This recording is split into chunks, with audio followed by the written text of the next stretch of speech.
We are going to get started. You ready? Okay. I want to thank everybody for coming. Welcome to our library. If you haven't been here before, this is our meeting room. Rest of you, I think I've seen one of our events or another. I have just a little bit of housekeeping to do first. We do have a sign-in sheet. If you haven't signed in, it looks like a lot of you haven't, please go ahead and sign in once we get things rolling. Or on your way out. This keeps track of how many people are coming, and it goes into our report that we have to turn in. And I apologize because I said if you want to be on the list, I forgot we need everybody. Everybody has to be on the list. Yeah. Coffee is coming. I'll finish up. That's decaf over there right now. I'll make the real stuff is when she starts talking. And if you need a restroom, they're just right outside the door and to your left. Let's see. This project, that one, is one that we've been working on and we're sponsoring for the last year, and it's wrap-up time. It's called the White Lake Environmental History Project, and it included creating a website, and we've housed lots of things on that, including the interviews that some of you did for us, and Tanya did a whole lot of. It had our educational events listed on there and taped. Oscar in the back taped everything for us. I don't think it's taped anymore. Videoed everything for us. And then the oral history interviews themselves, and there are some documents that got scanned and got placed on there, and pictures.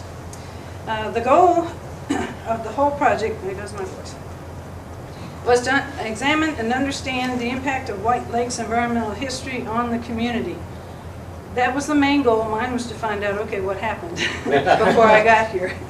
And most of all, to celebrate White Lake's recovery.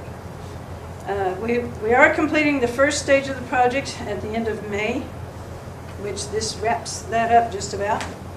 This evening's meeting is a way to show everybody in the community what we've done, where they can find it, and it gets us beginning to think about what we've learned so far. Hopefully we've learned what not to do and to go forward and keep the area clean and not repeat mistakes. And that's mostly it. When I got here 2 years ago, the place is just absolutely beautiful, and my husband and I roamed around and were just oohing and ahhing over everything. And I met Tanya, and she goes, "Oh, did you know about our past?" And I went, "What past?" "We're coming off the list." "What list?"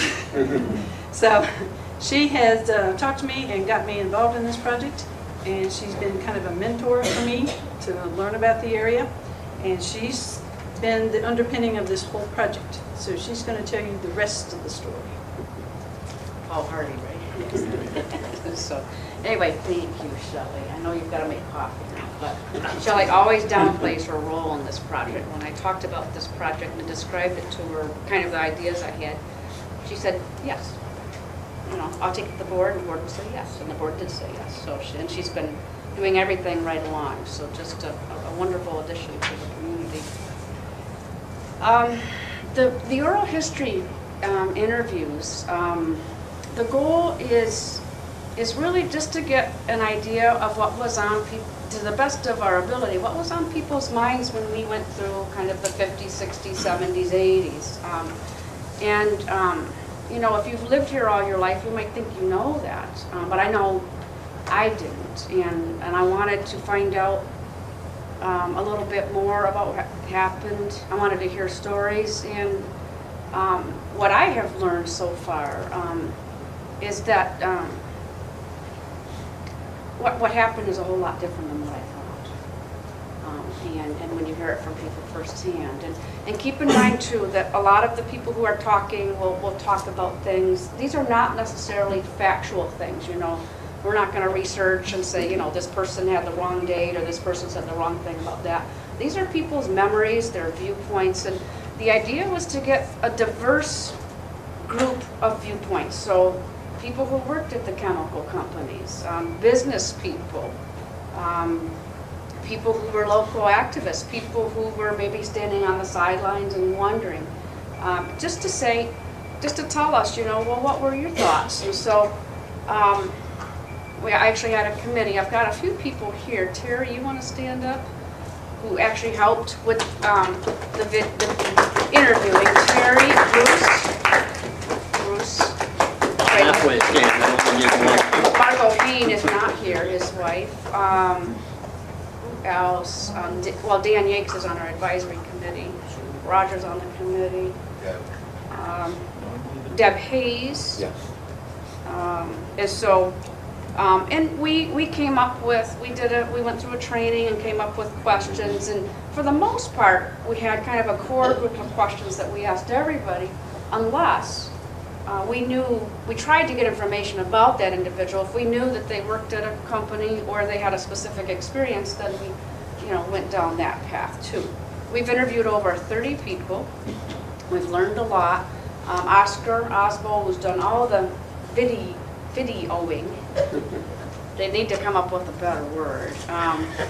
He very kindly, I went through the interviews and just picked out, a minute here, 2 minutes here, just to kind of give a flavor of what the interviews are. And hopefully the goal is you'll go back to the website, you'll go back home and you'll look at them in full. And he's put that together, and I think it's about 25 minutes. And so after we see that, we're going to have a panel of about, well, it's going to be 8 people. We're missing Ken and Mary Mahoney, but I think they had a meeting that they might be coming too late. And I've got questions for them. Questions like, has your opinion changed after you viewed the interview? Just to kind of get a dialogue going. And keep in mind, it's not just for the people up here to answer these questions. I want to hear from people, in the audience too. So you don't need to sit there and just be quiet. Let's see. We plan to continue the project. We applied for another year of funding from the Michigan Humanities Council, which provided us the majority of funds for the first time. Didn't get it, so we're likely going to return. The person who came to evaluate us gave us all top marks and recommended we get that second year of funding, but it was a very competitive grant, and I think sometimes maybe they think it's better to give somebody else a new grant than somebody a year 2. But we're going to apply again. In the meantime, we're going to look at some local funds to make sure that we can maintain the website. So if somebody finds somebody wants us to put some materials or photos up, or if there's an interview that we feel we really need to do right away before the project, gets pretty active again, we can do that. So, and the second phase of the project would be some more interviews, more gathering of information, and actually the first draft of a book, putting a lot of these stories into a larger factual framework, just so people can see what happened. And the main point I want to make is it's not about digging up dirt and wallowing in our the bad things in the past. It's just understanding what happened in our community, why people felt this way or that. I think you'll be surprised by some of the things people said, and then using what we've learned to move forward. So we are going to listen to the video, and it's about 25 minutes long. Hope you enjoy it, and then we'll get our panel together.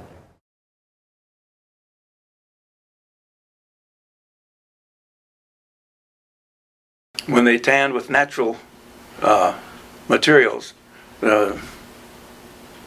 hemlock bark or whatever the bark was that they used in big quantities, that most used to come in with bark and stuff, and I think the smell came more after they started using chemicals.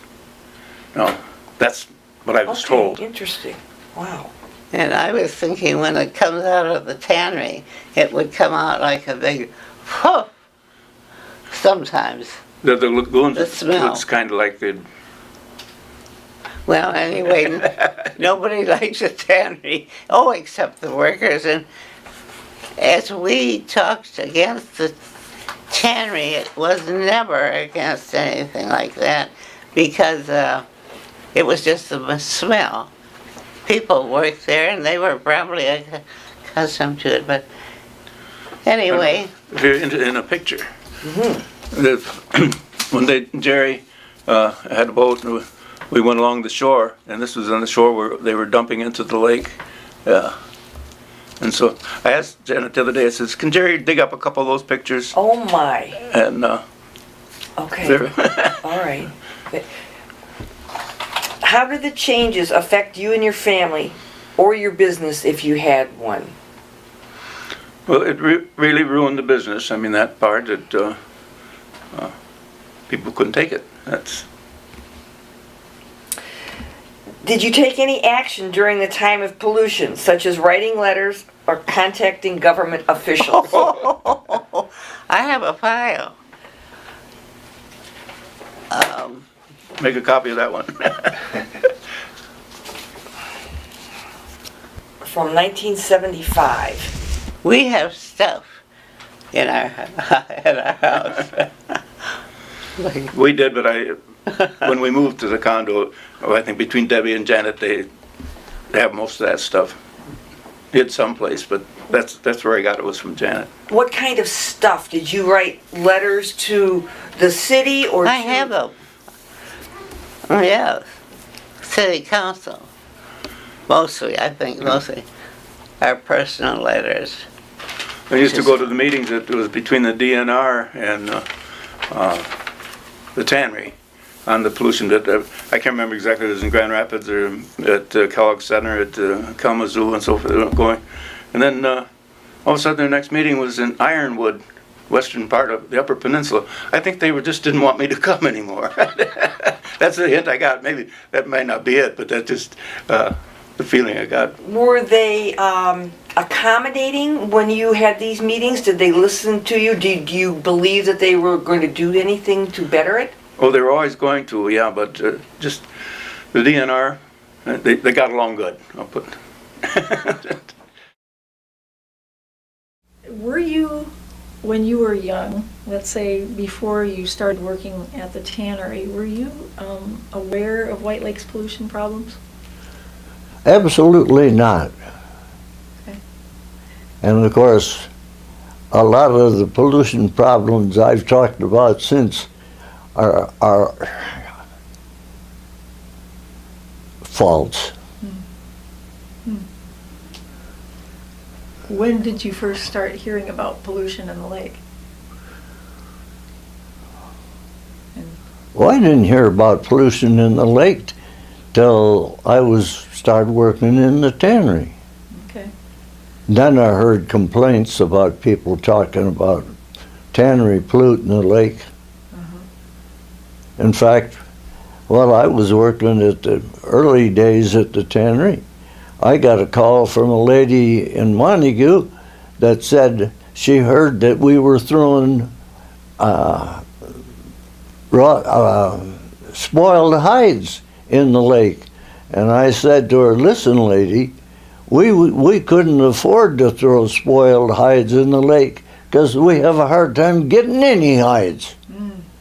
So I said, we certainly wouldn't be throwing anything away, even if it was a little bit tainted. That's one of the things that I'm most proud of, is the fact that we were able to buy that piece of property and the piece of property down by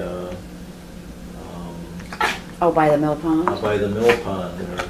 So we spent a lot of money. I mean, maybe today probably wouldn't be too popular on that, but I think we spent about $700,000 on land, and then we spent another $280,000 in legal fees suing the tannery and the state. Well, how did that come about? I mean, it was in the news, there was a lot of public attention to it after this article came out. What made the city council decide to take action? Just a willingness, I think, to want a cleaner environment, a clean town, and a clean lake. You know, we kind of made a commitment that when I was on council anyway, that we would do whatever we could to, you know, improve the, you know, I think we kind of thought green in a way. I'm not sure they do today. You know, it's one of those things where, you know, politics goes in waves. You'll have one group in there for a while, and when they fall out of favor, then you get the other one, and it just keeps going back and forth. Like I say, White Lake and Muskegon Lake are kind of like twins in a way. Muskegon Lake is larger, but they both suffer the same consequences. They were listed as areas of concern by the IGC. What was the community reaction when Wint and Bob and people like you raised these issues? Well, to start with, it was pretty, well, you know, non-committal. Oh, poo-poo, that kind of thing. Eventually, when they got Hooker involved, and it created enough pressure to where the plant actually closed down, people lost jobs. It got pretty nasty for a while. I remember Mary Mahoney was very involved in picketing out there. I think Ralph Rose even laid down in the road to keep vehicles from going out, in and out of the plant gate. And that was in relation to the Hooker chemical? Yeah, that was Hooker, yeah. So the tannery itself, people were not as much concerned about, but when the Hooker chemical issue came up? Then they started getting concerned about what's happening to our lake. The article in Audubon I thought was rather revealing. I know it's kind of boring to read things, but this is the one where basically they kind of realize that something's got to be done, and they come up with the vault, all right? And that it says Montague and the Temple of Doom. This is from the Audubon, 1985, September 85, okay. A massive pyramid enclosing 1 million cubic yards of toxic chemical waste rises near the shore of Michigan's White Lake, an everlasting reminder of how one community traded its clean, safe environment and pleasant wooded lake for an expanded tax base, 100 jobs, and deadly poisons in its air and water. And actually, you know, they said this is something like the size of like something like, I wrote it down here.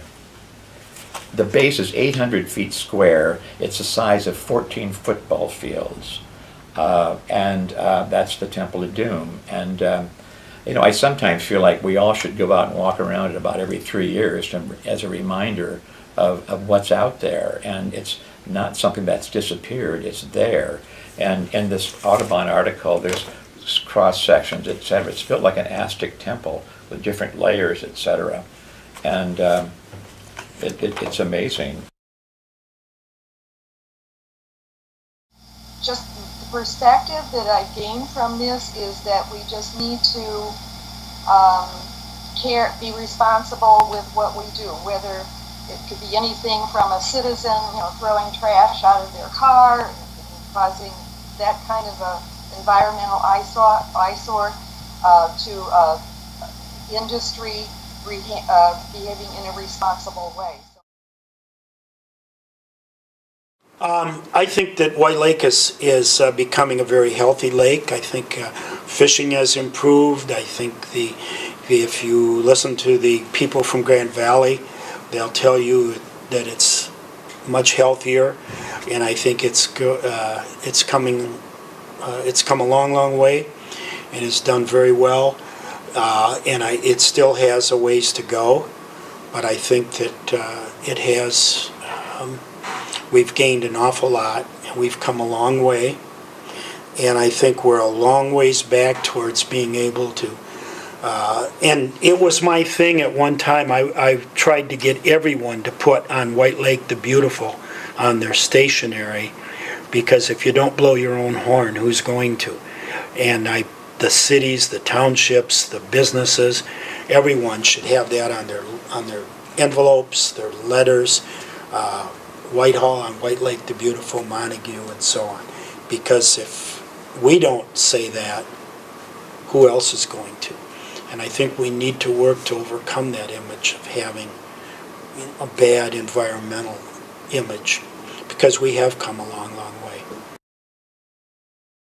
I think I became much more aware of it when I started reading more and more about what was happening to the people that lived around Love Canal. And I certainly supported my husband wholeheartedly, even though I didn't participate in any of the demonstrations, because, well, I walked a fine line with my own family because my brother worked for the chemical plants. And I wish to inject something here that the community was very provincial. and naive. And I don't mean that in a disrespectful way. I actually mean it in a very admirable way. They couldn't believe Hooker could possibly do something undercover and behind people's back that were going to destroy the beauty and pollute the community. So they believed everything that Hooker fed them, which we later found out a lot of them were lies. And but the community was of the old mindset where when you shook hands on something, a handshake was a binding contract. And I don't think the community, many in the community could possibly believe that Hooker would do something undermined. And of course we all know they did. When did you first remember hearing about pollution associated with White Lake or Hooker Chemical?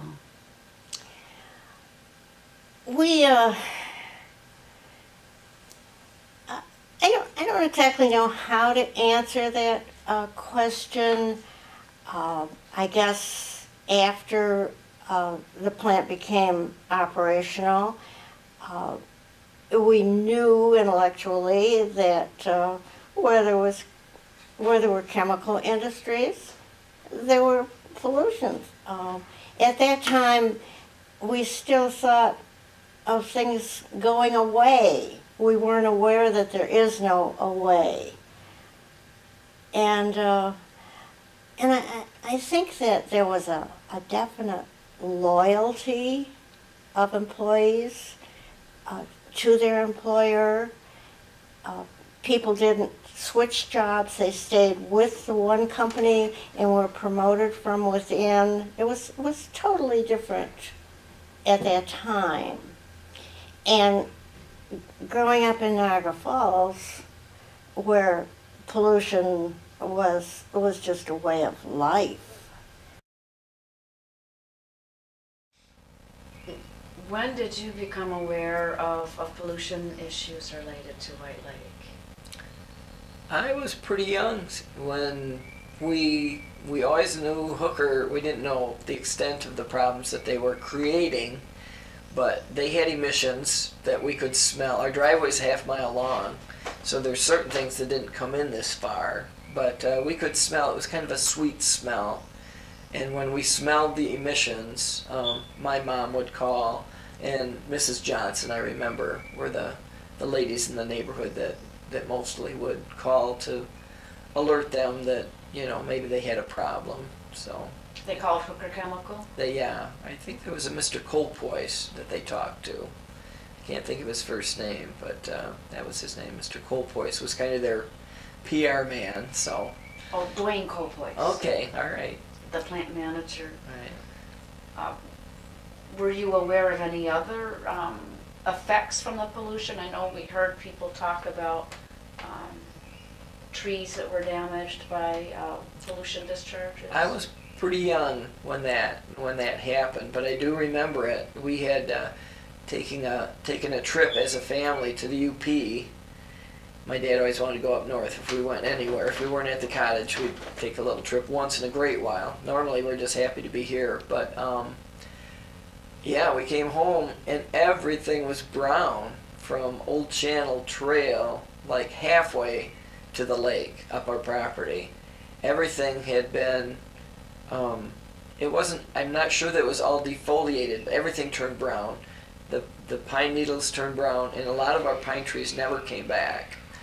And there was a settlement. They gave us, it was probably a lot of money back then, a couple $1,000s. I remember my mom buying us a chainsaw with the settlement money, and we had to keep track of our hours. My older brothers were old enough to run a chainsaw, so for several winters, all 5 of us kids were cutting and burning treetops and just cleaning up the mess that was left. Most of the hardwood trees all came back, but I think it damaged the trees. You know, you can't defoliate a tree in the middle of the summer and not have it cause some damage, permanent damage. So when I first knew about the chemical companies moving here, I was in high school because I graduated high school in 1960. And one of my really good friends was a young woman named Peggy Croft, and she and her family had moved here in about 9th grade because her father was either a chemist or a manager at DuPont. And so what my first introduction to the chemical companies was through Peggy, and going over to her house, and she had this beautiful house, and her parents were such lovely, educated people, so that I just thought very highly of that the chemical companies were coming and bringing educated people and really nice people to our area. Because of whatever they were emitting into the air. I used to ask the plant manager about that, and Hooker always blamed DuPont, and DuPont would blame Hooker. So I never did find out what I was breathing, but I often wondered what it was, but it took your breath away. What was your understanding of the pollution problem from talking to Wind and Bob, or just hearing it from other people in the community? That it was serious. It was polluting water supplies and the lake, of course.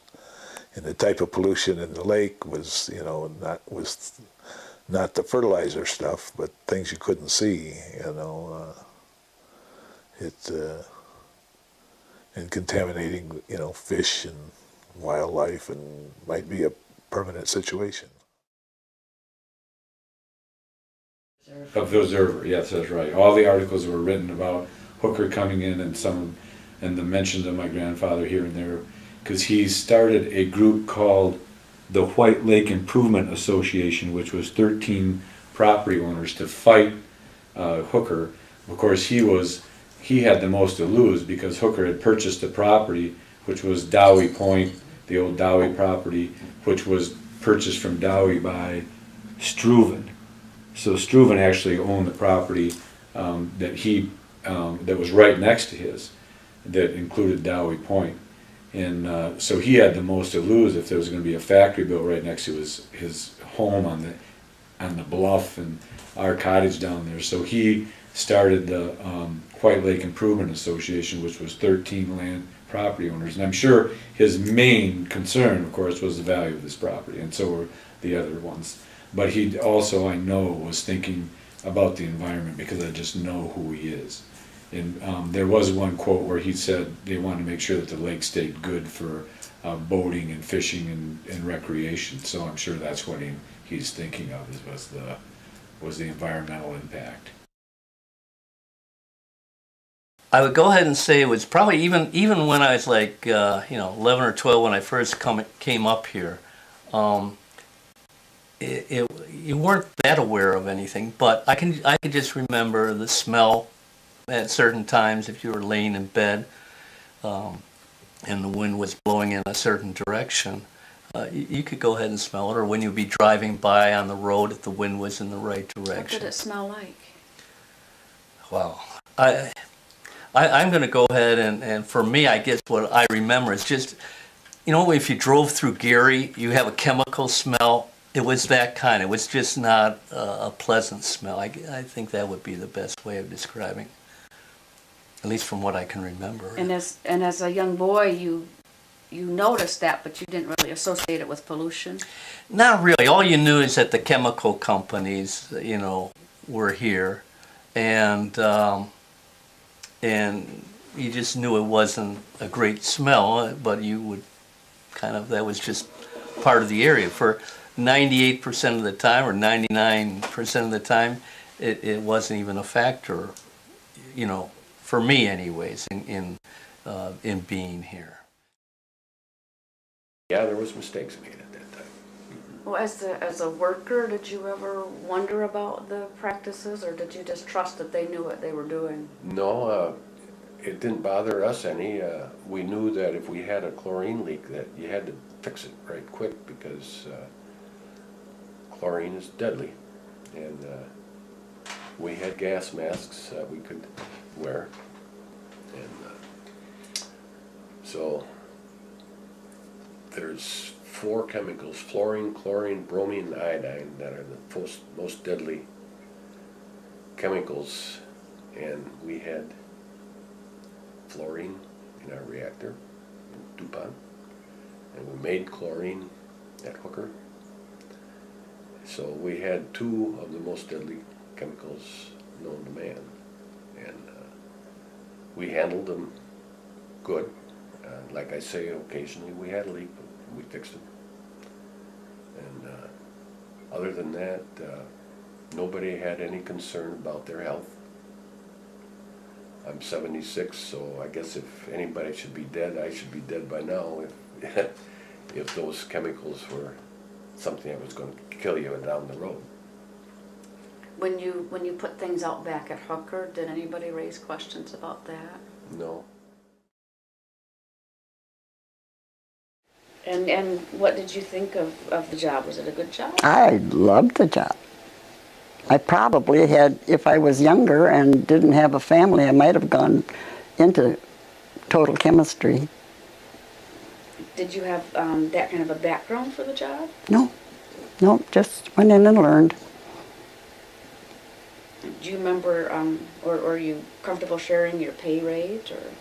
It wasn't good, but it was good to me in those days, of course. Like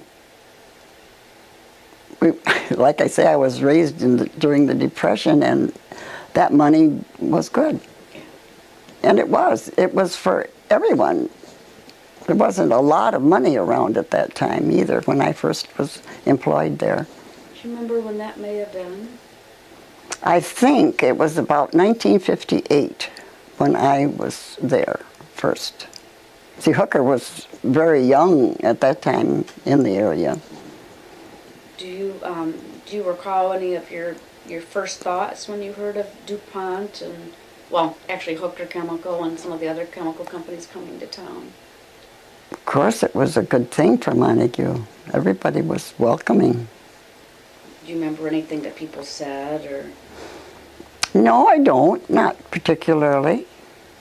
You know, but people were feeling good about it. Yes. Oh, yes. Do you have any memories of, or want to talk at all about the controversy when concerns about pollution came up? You know, I think it's my opinion that there was a degree of innocence. They really, I don't believe they knew much about the hydrocarbons at that time. And this was a good place because of the salt and the water, which was needed for the processes. We hear every side, and they were all strong in their views. Until our friends over in Montague could not drink the water. Yeah, then we really became. So you had friends in the Montague area? Oh, yes. Mm-hmm. Yeah. Who had contaminated Blueberry water. Ridge area. Okay. And we've interviewed them, some of them also. Mm-hmm. What were your concerns about the pollution? Did you have any specific concerns about how it might affect you or your family or the community? Very much so. I did not allow the children to swim in the lake at that time. Yeah, when that all you know, came so out. we were concerned for our immediate family. And there was issues, I think, talked about. They said there was more lupus in the area than other areas, and birth defects, this type of thing, which I don't know proved true or not, but there was that Well, thought. they're still, you know, Yeah. checking on the cancer thing. What did you think of the local protests about pollution? Because at certain times there were, you know, some pretty vociferous protests. Yes, there were. We privately supported them. Yeah. We were in our late 20s. You know, we built our Little first house. kids. We had little kids. You know, I had been raised that, you know, when people told you, you know, this was happening, oh, okay, you know. I mean, it was the same with like doctors. If you went to a doctor and he said you take this, this, and this, no, you never questioned that kind of stuff. Not until, you know, we were on bottled water did we all finally get, oh, come on, now this is ridiculous. Yeah. They are giving water to, 12 or reason. 15, Yeah. water to us, there's a reason for this. And so that's when we started really trying to organize and, Bev and I, at the time, I don't remember what our positions were in the association, but we started writing letters to anybody that we thought could be of assistance. I mean, after we talked to the city, we talked to the township, we wrote letters to the state, to all of our legislators, guide. When it really broke that something was going on here was I had a call from an AP reporter, and I told her everything that was happening here. They had not been getting that information in Niagara Falls. The plant manager here was kind of keeping it under the table, trying to save his job, I guess. But this AP reporter wrote an article, and it went all over. And the president or whoever in Niagara Falls called me at my home and called me a liar. Said, this is not happening there, you are lying. I said, well, then come visit us.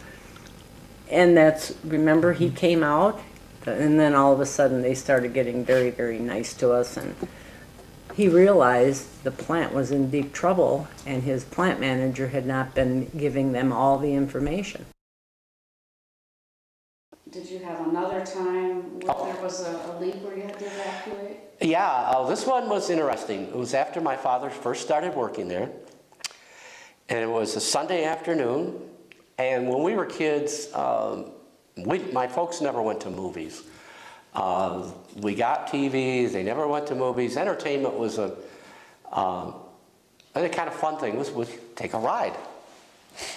And my father never ceased to amaze us. He would take us on a ride somewhere, and we'd go off in the backwoods on 2 tracks on roads we'd never seen before.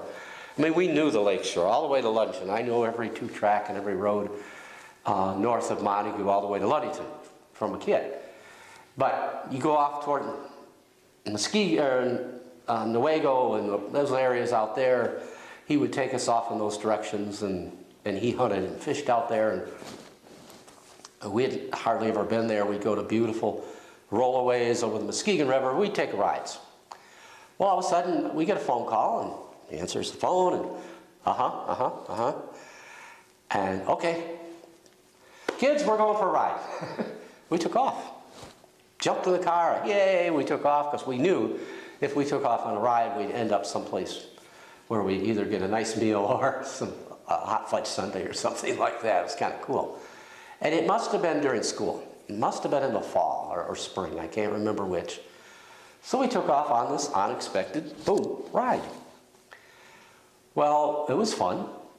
Got back, and the next day I went to school, Sunday, and I got talking with my friends who lived up and down Whitbeck, 2 of them, 1 male, 1 female, and they too went for a ride that Sunday afternoon.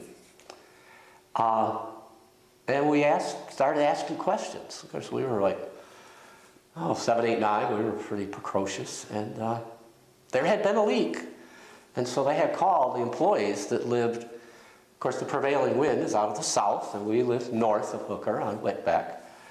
And then of course we're all sitting around going, well, what about all our neighbors? What about our friends? They did not have they didn't work at Hooker. They didn't get that phone call. And I think it reflects the Great Lakes has become a priority. A lot like what the old Chesapeake Bay effort was in the Everglades.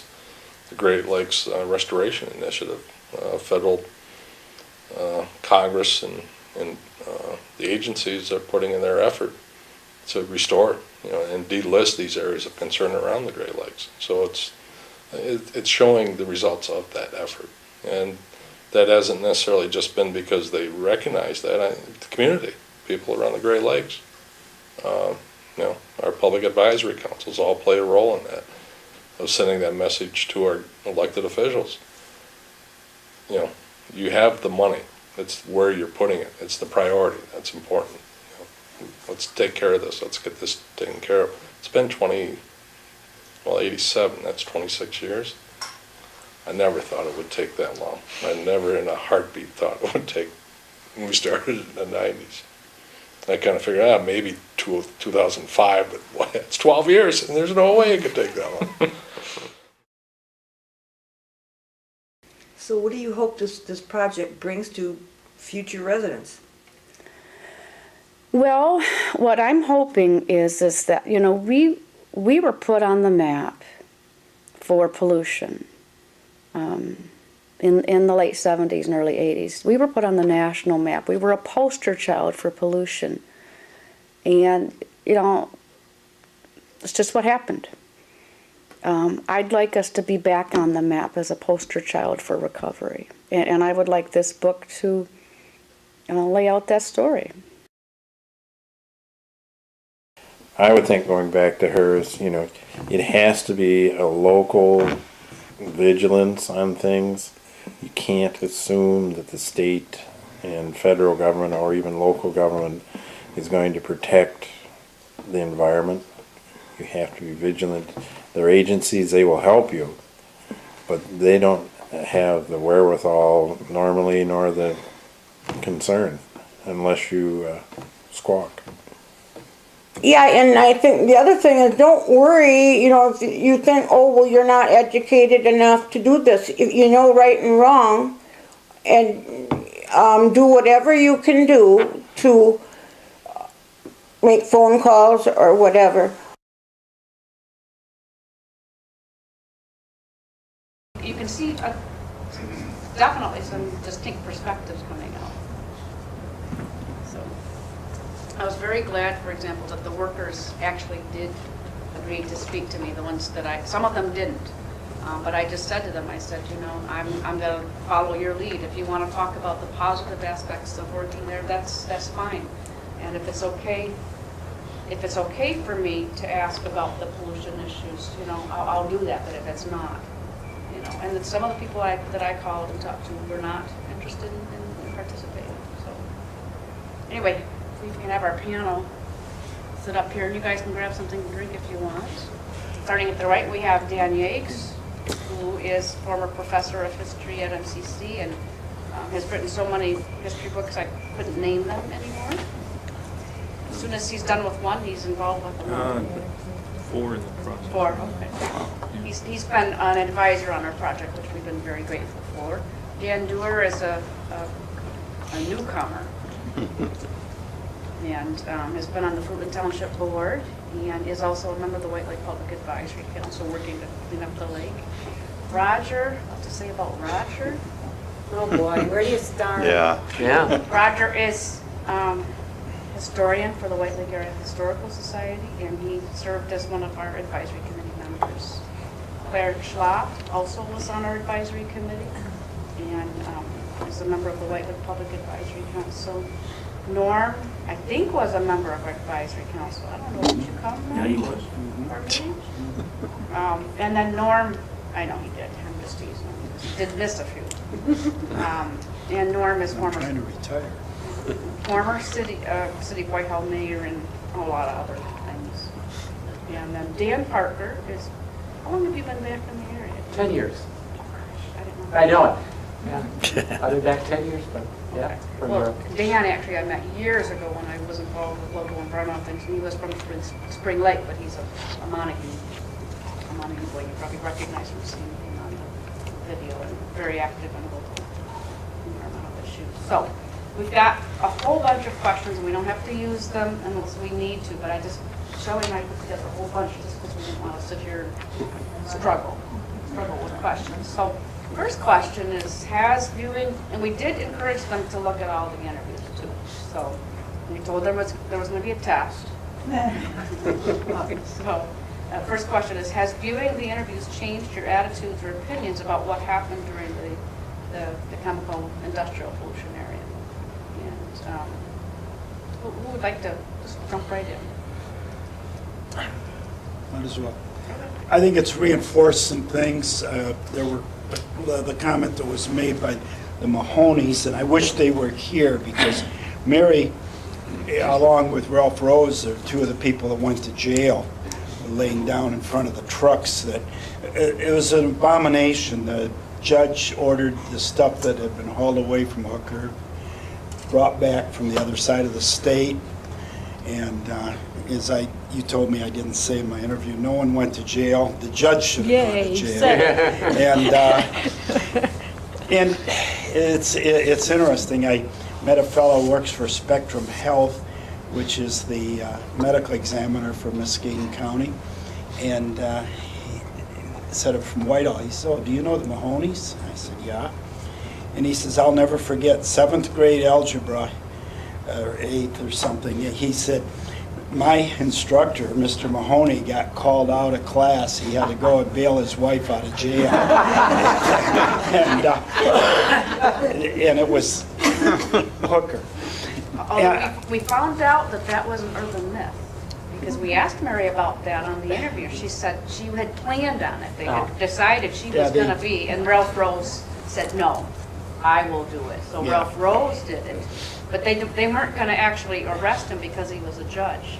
But they did. And he said, no, arrest me. And the call went to the school that Ken was at, that his wife had been arrested. I think that, it's, you have to be eternally vigilant locally. And I don't think things will get done unless you have local activists, and we've had a lot of them. And I think that's the key to the whole thing. I was talking with Tom there, who's been involved in everything, and Jim Fortney, who I ran into just within the past month, was the DNR, DEQ, they go back and forth so many times. We stood down at the tannery site, and he said, I can take you to places that are far worse than this in the state of Michigan, and not a single thing is being done. And it's simply because of the efforts of the citizens of the White Lake area, I think, that the things that have been done and have been accomplished have been accomplished. If you just sit back and say, well, they'll take care of us, it will never happen. Well, I'm going to sound a little bit out of it. I think courage. The courage of Mrs. Hannah, Mrs. Hunt. Mary said it very well on that last clip. You don't have to have a big fancy degree or anything like that. These were teachers and housewives, and they just got out and wrote letters, and they had a lot of courage. They had a lot of guts, a lot of courage. And back in those days, around the kitchen table with my family, and a lot of brother-in-law and all that were on those videos. There's a part of my family. It was a little contentious at times. But yeah, a lot of courage. I give those people a lot of credit for what they did back in that era and at those times. Well, Dan actually, Dan's brother-in-law was the man who worked at Hooker, Frank Lehman. The woman who talked about the area being provincial in a good way, that was Frank Lehman's sister, so it's very incestuous with Dan there. So, and anybody else want to respond to this question? And you don't have to respond to every question. Well, the brave part, I was not arrested or protesting, but the hard part was that most of our community leaders, the well-respected people in town, were supporting Hooker and DuPont. Our church, of course, was a cross-section, not a Methodist. It was a cross-section of these competing groups. The Parkers were members of the church. And we also had Wendell Lipka. Wendell ran a local insurance. He was Mr. White Lake, basically, along with Clarence Pitkin before him. And they were gung-ho support. I mean, they went out of their way to bring Hooker to town, and DuPont as well, and very proud of it. And then all the people who came because of Hooker came to this area. So when you're talking about people standing up again, well, the Roses were members of the church. Yeah. I mean, many of them were all members of that same church, and here they are. I'm on the administrative board right now of that church. I can imagine some of this spilled over, you know. I wasn't a member then. But that's the kind of contentiousness you have. These are neighbors dealing with neighbors, old-timers dealing with newcomers. I mean, it was a truly exciting time. Not necessarily for the best of reasons, but that's the kind of conditions you had then. Tanya, also, I don't know if people watched the segment that I did. I went through some of the early materials because somehow the family's always been involved in the community. And I quote the Methodist Church Bulletin saying, you know, we are so happy that somehow Hooker's coming to town, and on and on and on. And it was like, you know, they referred to Arthur Myers, the one-man Chamber of Commerce. Thank goodness he was here, etc. And the salt and the water, and then watching the interviews, I also, it was kind of interesting. I was not here because I was living in California most of the time. But anyway, you think of, you know, well, why didn't so-and-so say something, or why didn't? And then, as I mentioned also in my talk, is that basically, in small towns, there are very few people who can speak out, you know, and as I mentioned in my talk, you own the hardware store, you own this, you do that, etc. Because of the church, because of something else, because of, you know, Wendell Lipke might have a note on your real estate that you just bought or something like that. You know, you can't speak out, and so it's just amazing, the silence that lasted so long. But once again, it's tied to money and income. So it's very complex. And we couldn't believe it. This was Dr. Paul Voss, who was one of the interviews that you showed. I thought, if you listen to his entire tape, I thought he made a very interesting point, because he, like many others in the community at that time, I'm sure, was a real skeptic. And he did not believe what Wynne Dahlstrom was saying and what others were saying, but he was a skeptic with a very open mind. And the more that he heard and the more that the activists back then talked about it, he listened and totally changed his position. And it's rather interesting, I thought, to hear someone like that who was very skeptical, who didn't believe that Hooker and DuPont were polluting the area, change his thinking, and how his thinking evolved to one where he realized that the stories were in large part true. It's interesting.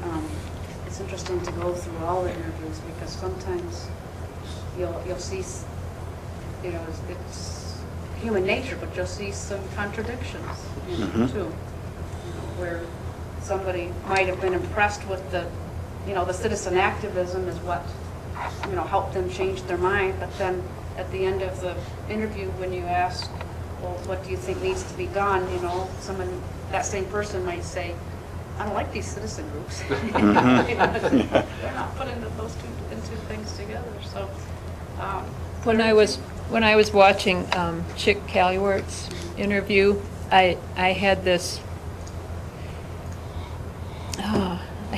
thought. Our mothers taught us to be nice, and he was so nice, and he talked about coming here as a child, and then going through that period where the lake was overrun with weeds, and he said you'd go out there and you'd try to water ski and you'd have weeds all over, and he said you adjust. And then, or you would get in the boat and go out to the big lake and go there. You adjust. And that's what we do, you know, and we're still doing it. There are things going on now, maybe not in our community, but elsewhere in the world, and we adjust to it. Well, like women and children aren't supposed to eat fish more than once a week because of the mercury. And that's not just here, that's everywhere. Well, okay, we accept that now, and we only eat fish once a week, or, you know. But then he did say, then he did get to a point where he thought, maybe I should use my voice. and speak out. What, thoughts from the audience on, you know, if you, you know, maybe the video clips, or if you've seen any of the interviews? I just want to thank Roger for something he brought to us as a committee of interviewers. The newspaper clippings from around the time of the arrival of the companies, the welcoming, the real estate boom, the banking, the other interests in town who were welcoming this, and the construction of new schools in both Whitehall and Montague during that period, the census data, the other indicators of growth in the immediate area, because that helped us to understand enough when we were going to be asking our questions of the momentum. You've all touched on the courage or the silence or the going along to get along. There was a lot of momentum there from that planned publicity on the part of some of the companies. You know, they were putting their best foot forward, you know, the shovels for you know, groundbreaking photographs, that sort of stuff. You get a certain amount of momentum going even before any paychecks are issued that tends toward the silence and the acceptance that people are talking about here. And you also get a sense of how different the community was. You know, an agrarian, you know, based on the agriculture. You know, Frank Lehman, who was one of the workers interviewed, he mentioned that he could see, you know, less than half a mile away the farm he was born on, and he's on 200 acres, you know. But you know, just, and then listening to Edie talk about this is where you shake hands with somebody. And the people they brought into the community were involved in the community. They were on the school boards, both Montague, Whitehall, city councils, township boards, all the other community organizations. They were very involved people, and they brought a lot into the community in that respect. Degrees and things. Yeah, how did we get the audience?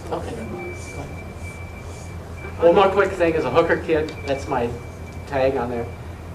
They had summer picnics. They would rent the park theater for the whole Saturday morning before Christmas. They had cartoons, and we'd stuff ourselves on popcorn, and every kid got a present. So they did a lot of that kind of stuff. Other comments? I'm taken back by how innocent people really were, because back then we didn't know how these long-term effects would change the community, change the health of the whole system. Now we know, and you know, hopefully we're not going to make those same mistakes again. However, other communities might, but there's a reason. Like my father worked in the chemical industry his whole life, and I know they were just dumping heavy metals in the Grand River forever, and they thought that was okay because, like this woman said, well, we just thought it went away. And that was Rosemary Davidson Vreeland, who came with her husband to the area. She was my sixth grade teacher. She was a sharp cookie, you know. So for her to think away is interesting. The model is still with us. Midland, the Chittiwassee and Chippewa River, and the dioxin problem generated by Dow, and the pressure school board members, city council members, local and state government officials who are sponsored by, I will say it that way, to be a member of the House or the Senate from that part of Michigan, you better be sponsored by the right corporation or you won't get elected. And officials in Lansing, the Attorney General currently, and others, and therefore there's resistance. And the model here of citizens speaking up exists elsewhere and takes a whole lot of time to ever succeed. I'm going to ask. Pete has a question. Oh, Pete, sorry. Yes, back in those days, you know, I was sort of a farm boy, city boy, small town, all that good stuff. And things were pretty calm. I mean, we didn't, as far as chemicals and that, as far as we know, there wasn't anything that was harmful. We changed the oil on the vehicle, we pull it on the ground or something. You go out and put it or do this or that, you know. I mean, brown big, it's going to take care of this stuff, you know. The concept that everything is biodegradable, you know, was more or less just, that's, you know, we don't have to worry about that. I mean, you know, put it in a lake, I mean, this little amount, big lake, you know, it's going to all mix in, you know, everything will be the same as it was in a week, you know, or whatever. So it was just naive, but that was the era that we didn't know, or I didn't know, and people I associated with didn't realize the potential of damage and that these chemicals make. It was like, you know, mechanical or something, mix chemicals together, well, they can be separated, you know, or they can, you bolt something, you know, mechanic-wise, you bolt this to there, well, if you want to take it apart, take it apart. It wasn't, you know, so everything was adjustable. And, you know, so, I don't know, it was an innocence, definitely. I mean, it was just, so. Yeah, I think that certainly comes Foreign across. towns and that, economic development, my gosh, you know, people coming out of recession and that, get some money coming to town, oh my gosh, we're going to start being humans. Well, I agree with Pete and with a number of other people. I believe that it started out innocent, but it didn't end up innocent. There were intentional mistruths and a lot of information kept from the community. And I've been to both of your shows so far. And I've appreciated them, and I've learned a great deal from them. And I thought one interesting comment perspective is that when Hooker put up the fence, was it keeping the community out, keeping the employees in? What was the purpose of it? And I think that we discovered that, you know, through interviews. But my perspective, the perspective that I find interesting today in this short clip, and I got here late, I apologize, but a 98-year-old woman that worked there and is healthy and sharp and intact. And then you, on the other end of the spectrum, you have those that have sued due to cancer and health issues. Is anyone on the panel, can anyone speak to that? I mean, you have people that work for many, many, many years there, very healthy, still today at almost 100 years old, and others that have passed away due to the cancer-causing agents in their 40s. Dexter King was 99 when he was interviewed, and he started at the bottom of the tannery, and by the time he was done after 43 years, he was the manager of the entire thing. But then on the other hand, you have others that have died and sued as a result. I'm not aware of any lawsuits. So. Well, maybe not here. Not here. Not here. So can I don't think that question will be answered in any of our lifetimes. Why some people get cancer and others don't when they're exposed to the same things. So it's kind of a gene pool thing. But, I don't know, you know. But I'm pretty convinced that if there are exposures and, you know, people are exposed, some people are going to get sick from it. And you have the workers' comp system. So you make a deal when you're an employee and an employer that we won't go to circuit court, we'll go through workers' comp. So if you ever look in the index, there's a couple of leading cases under the name Whitehall Leather Company that are leading cases in the areas of workers' comp in Michigan. And ditto with worker chemical. So you've got to be looking in the right place. So when you say lawsuit, you really mean workers' comp claim. Nope. Just a note on sickness and illness and poisons.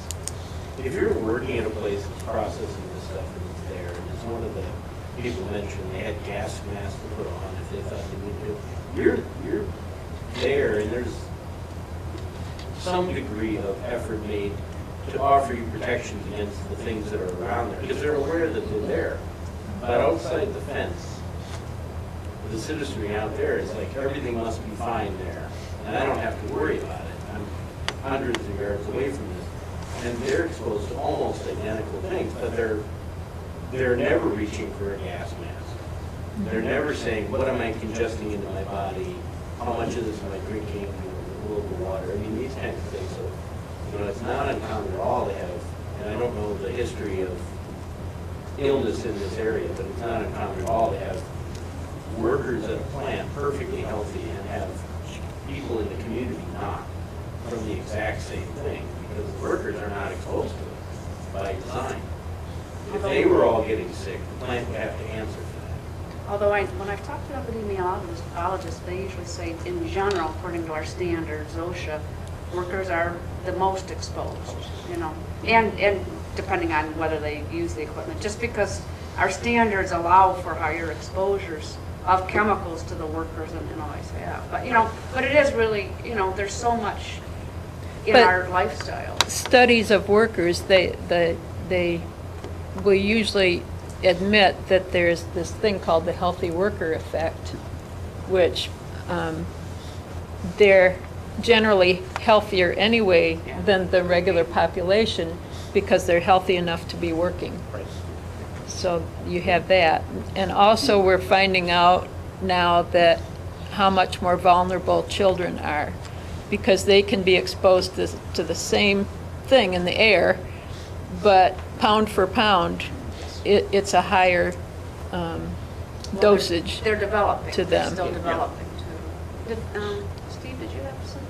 Yeah, I was just going to say, for me, one of the lessons is, you know, to look at what we learned from the experience. You know, it's not just chemical pollution and degradation that, you know, settles itself in our small community. You know,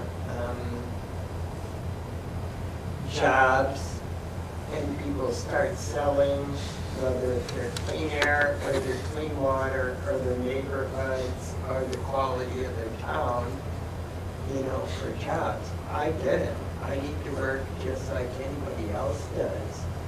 But, you know, there's other things, particularly on the White Lake horizon, other than chemical companies, that really represent a form of pollution. I wanted to mention, just in case people haven't seen the tragedy of White Lake, which is on the website, both videos that we showed at the home. One thing that just struck me, and I'm not really on the panel, but I'm going to is the privilege of the moderator. You're moderately privileged, yes. I'm exceptionally privileged. But one thing that struck me was the interview with Warren Dobson, who worked at the chemical company. Yeah, that was remarkable. And I think, you know, and I'm not judging people, but what I'm saying is that here's someone who, he was bothered by what he was doing in his job for quite a long time, and then decided that he could no longer participate. So he quit his job for that reason, and he also was the whistleblower. He was the one who, and from what I can tell, you know, that was one big reason that the state came to town, because he said, you got to come here and look around. There were a number of things going on, and he left the area. But my question is, you know, this was one worker who worked there and was bothered by it. What's the difference between, you know, Warren Dobson and other people? He had a family, you know, he needed a job. And like I said, I'm not asking it in a judgmental way, but it makes you wonder why one and not another. And somebody said, well, maybe he was more moral, and I thought, well, the rest, 200, you know, 100 people didn't have any morals? No. But you can, yeah, and you can say that about all of us. Yeah. In the 80s, when the protests were going on about the cleanup, I read about it in the paper. I wasn't there. Or in 2013. Some people are activists, as Norm said, and some aren't. Today we have fracking, we have Walmarts, we have those that are for wind turbines and those that are against it. So I don't think it's But a we can matter become- of morals or values. Yeah, and I'm not saying it is. I thought it was funny that Yeah. someone said that, because it's like, you know, you can't really broad brush it. I hope people that. I think that's the status quo. You get yourself in a position where here's my life. You're I'm comfortable. most of it going on here, and somebody starts judging this is going, you know what, I'm gonna close my ears to that. And I'm gonna let that go, and I'm not gonna, and I'm gonna live with the, what did I hear my boss say something, plausible deniability comes into, oh, you know what, I'm gonna let that go, because they say it's okay, and I'm just gonna take their word for it, because if I have to do with this other guy, if I open my mind up, I have to confront this, and if I have to confront it, it's gonna upset the life that I have. And it's gonna, it might mean I don't have a job anymore, it might mean everything changes, and I'm not prepared for that. That's what most people are like in their lives, they just are not prepared to make dramatic changes to their life, and opening their eyes will often do that. And it did seem like, you know, when you worked for a company back then, you did work for them your whole life. I was quoted one time, I said, the worst thing about the search for the truth is sometimes finding it. Yeah. Tanya? Okay. I think that it's a process, and it can be a long process. I think, you know, Wynn Dahlstrom was screaming in the wilderness, along with Bob Wesley and a few other people. And it was, you know, in 1975, when the Swensons came to the White House City Council, I was on the City Council. If you'd have doubled my age, I would have still been the youngest council member. That's bad. And I can remember a couple of those people saying each, and all the rest of them are dead now, so, you know, I guess what I say I have to stand. And I can remember a couple of them saying, we have to protect those jobs. That was the whole issue. And I sat there and trying to figure this all out, because I really wasn't involved in the environmental thing. Went would, I guess he thought there was a glimmer of hope for me. He would drag me into his office. He'd see me downtown, and he had these bottles. You must have experienced Wynn's bottles. Oh, yeah. And he would unscrew them, and he'd stick them under your nose. And he'd say, this is coming out of the pipe that the tannery's dumping into the lake. And this one's coming from here and here. And, you know, you sit and look at it, and he said, you know, it's terrible. And all these people are talking in you know, all these technical terms. And he'd say, look, they're whizzing in your well. Well, he said it far more graphic. He said, is that right? You know? And he said, you don't have to be a scientist to have a science degree. Although he went back to school and got a degree at Grand Valley just so he could be knowledgeable. And I think it was a long process. You know, you don't just wake up and say, yeah, this is all wrong.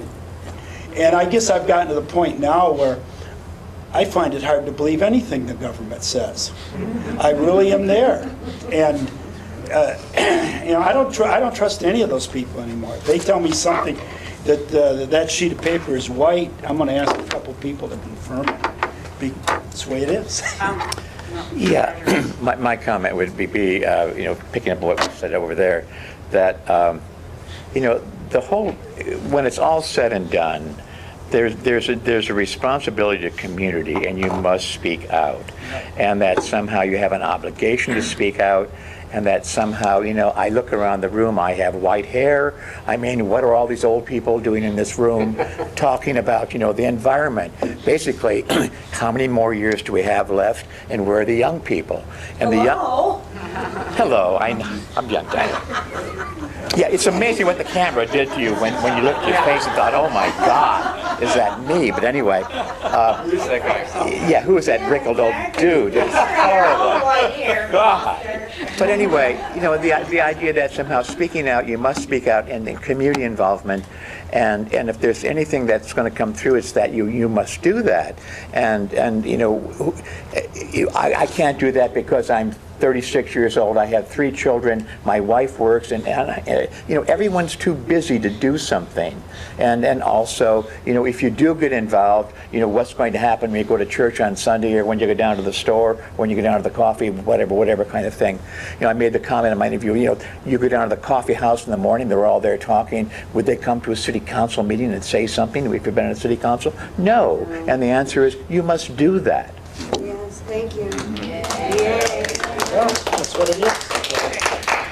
I'm going to combine, I'm going to make it tough on you this time. And I'm going to ask you to keep your answers succinct. And the question is, I want you to answer both. Did anything surprise you about the interviews? And then 2, did you gain any new knowledge? So answer with both of those. Is there something that you learned from the interviews? Yeah, I'll speak out again. Well, I was going to call on Dan. Yeah. No, go ahead with Dan. Dan, yeah. Well, I learned a lot of new things. I was amazed at how many of these people I knew. Of course, I was on the committee, but I didn't recommend really any of these people. Some of the people I recommended didn't get it. So that was something that amazed me. And I learned new things about the people that I did know. I know Dan, for example, from his parents and his sister, and I didn't know he was involved, and I didn't know that his father worked for Hooker. I figured he was just a dairy farmer. I mean, not that there's wonderful profession, but I thought that was what he did for a living. And of course, but it makes sense because he can't make a living on a dairy farm any longer. And those farmers were all forced to go to work in Muskegon or in Whitehall or White Lake. So I learned about that. And then, well, I was surprised there were as many advocates for the for Hooker and for the tannery. I mean, my connections are with vociferous people who could talk a blue streak. Harry Pillinger, for example, didn't have one good word to say about the tannery. Devoted much of his life to getting back at him whenever he could. You don't know Harry. He was a character. If anything, it'd be nice to get even more reaction from the manufacturer, the pro-chemical group, because I mean, there's a fair amount to be said for that perspective. I don't agree with it, but that doesn't mean that those elements have not contributed to the community in many ways. Not in pollution, but in terms of bringing people into the community, adding to the tax base, all of those other things. Well, if you listen to Dexter King's interview, and then that Dexter's interviewed with Rex, because I wanted to interview Rex, and Rex wanted Dexter to put together. But if you listen to Dexter King's interview, he said it, well, during the Depression, there were 175 jobs at the tannery, and the White Lake, they did not make cuts, so they serve this area well. So, there's always, it's not that you're condoning what happened, but there's always a little more to the story. Jeanne, did you want to speak to this? Yeah, I think one of the comments you just made resonated with me, because when I watched, and I've watched about a dozen of these so far, one thing that struck me was that I too would like to hear from one of the executives, if you will, at Hooker or DuPont. I think if we're going to do future interviews, that would be, and you could find someone who was in that capacity. Because the Dexter King interview was very... Dexter King, he was a manager. Well, he was at Genesco, at the tannery.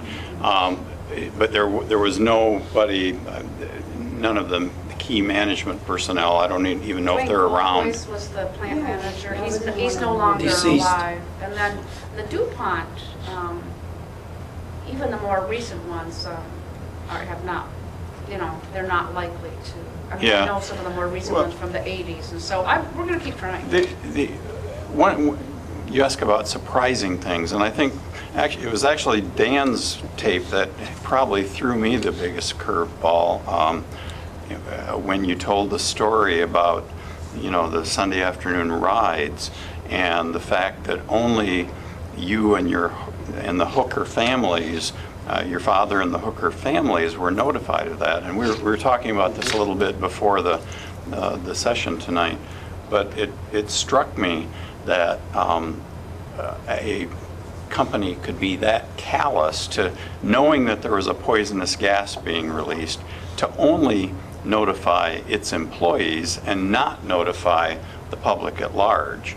Now, I know that, you know, certainly most companies have a paternalistic attitude and they'll take care of their employees, and Hooker obviously fit that category, but still it's rather shocking to think that something that potentially tragic could occur and yet the public wasn't notified. I mean, we had radio and television back then.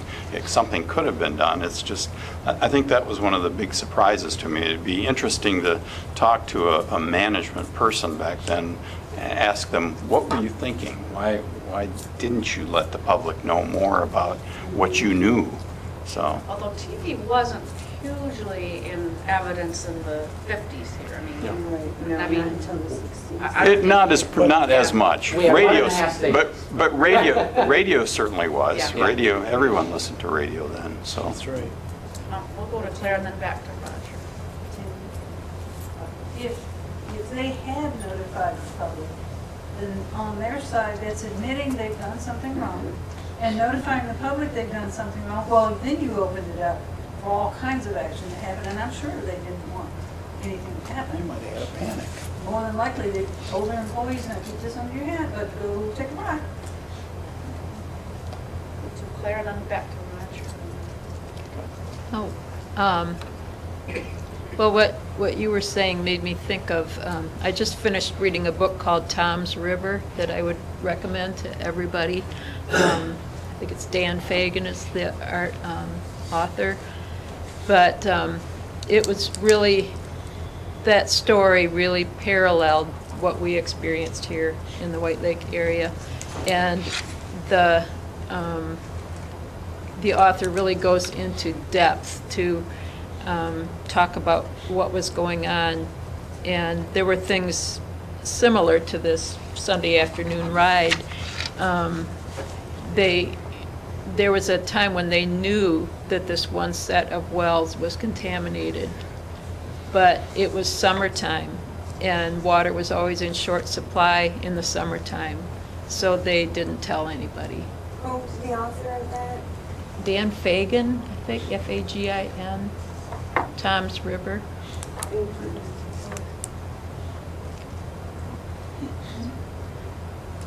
Dan's River or Tom's? Tom's River. Yeah, too many Dans. What river was it? It's the name of the town. It's in New Jersey, or the Not really a city. river, yeah. I mean, there's so many similarities.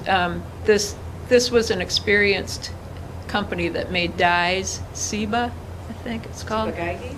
Yeah, they made dyes, and they had already polluted other areas, so they were very good at it. They knew to look for someplace by water and someplace with sandy soil, because it was much better for getting rid of your waste and saving yourself money, you know, for yourself and your stockholders. And let me see what else.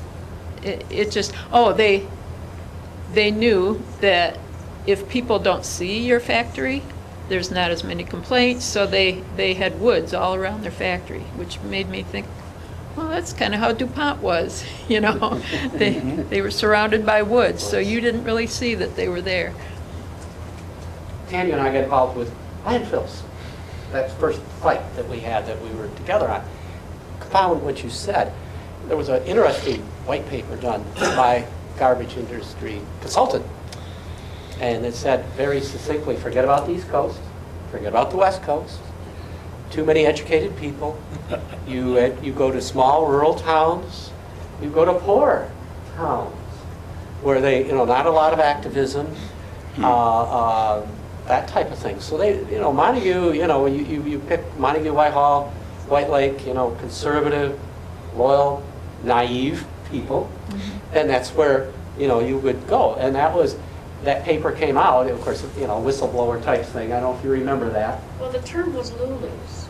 Yeah. Locally undesirable, something else. Yeah, and that's what they said, that's where they were going to, you know, the waste managements of the world were going to locate their landfills, in the Midwest or the Deep South, where, of course, a lot of poor people, and they weren't, you know, active in the Midwest. And they wouldn't have people with a lot of education. Right.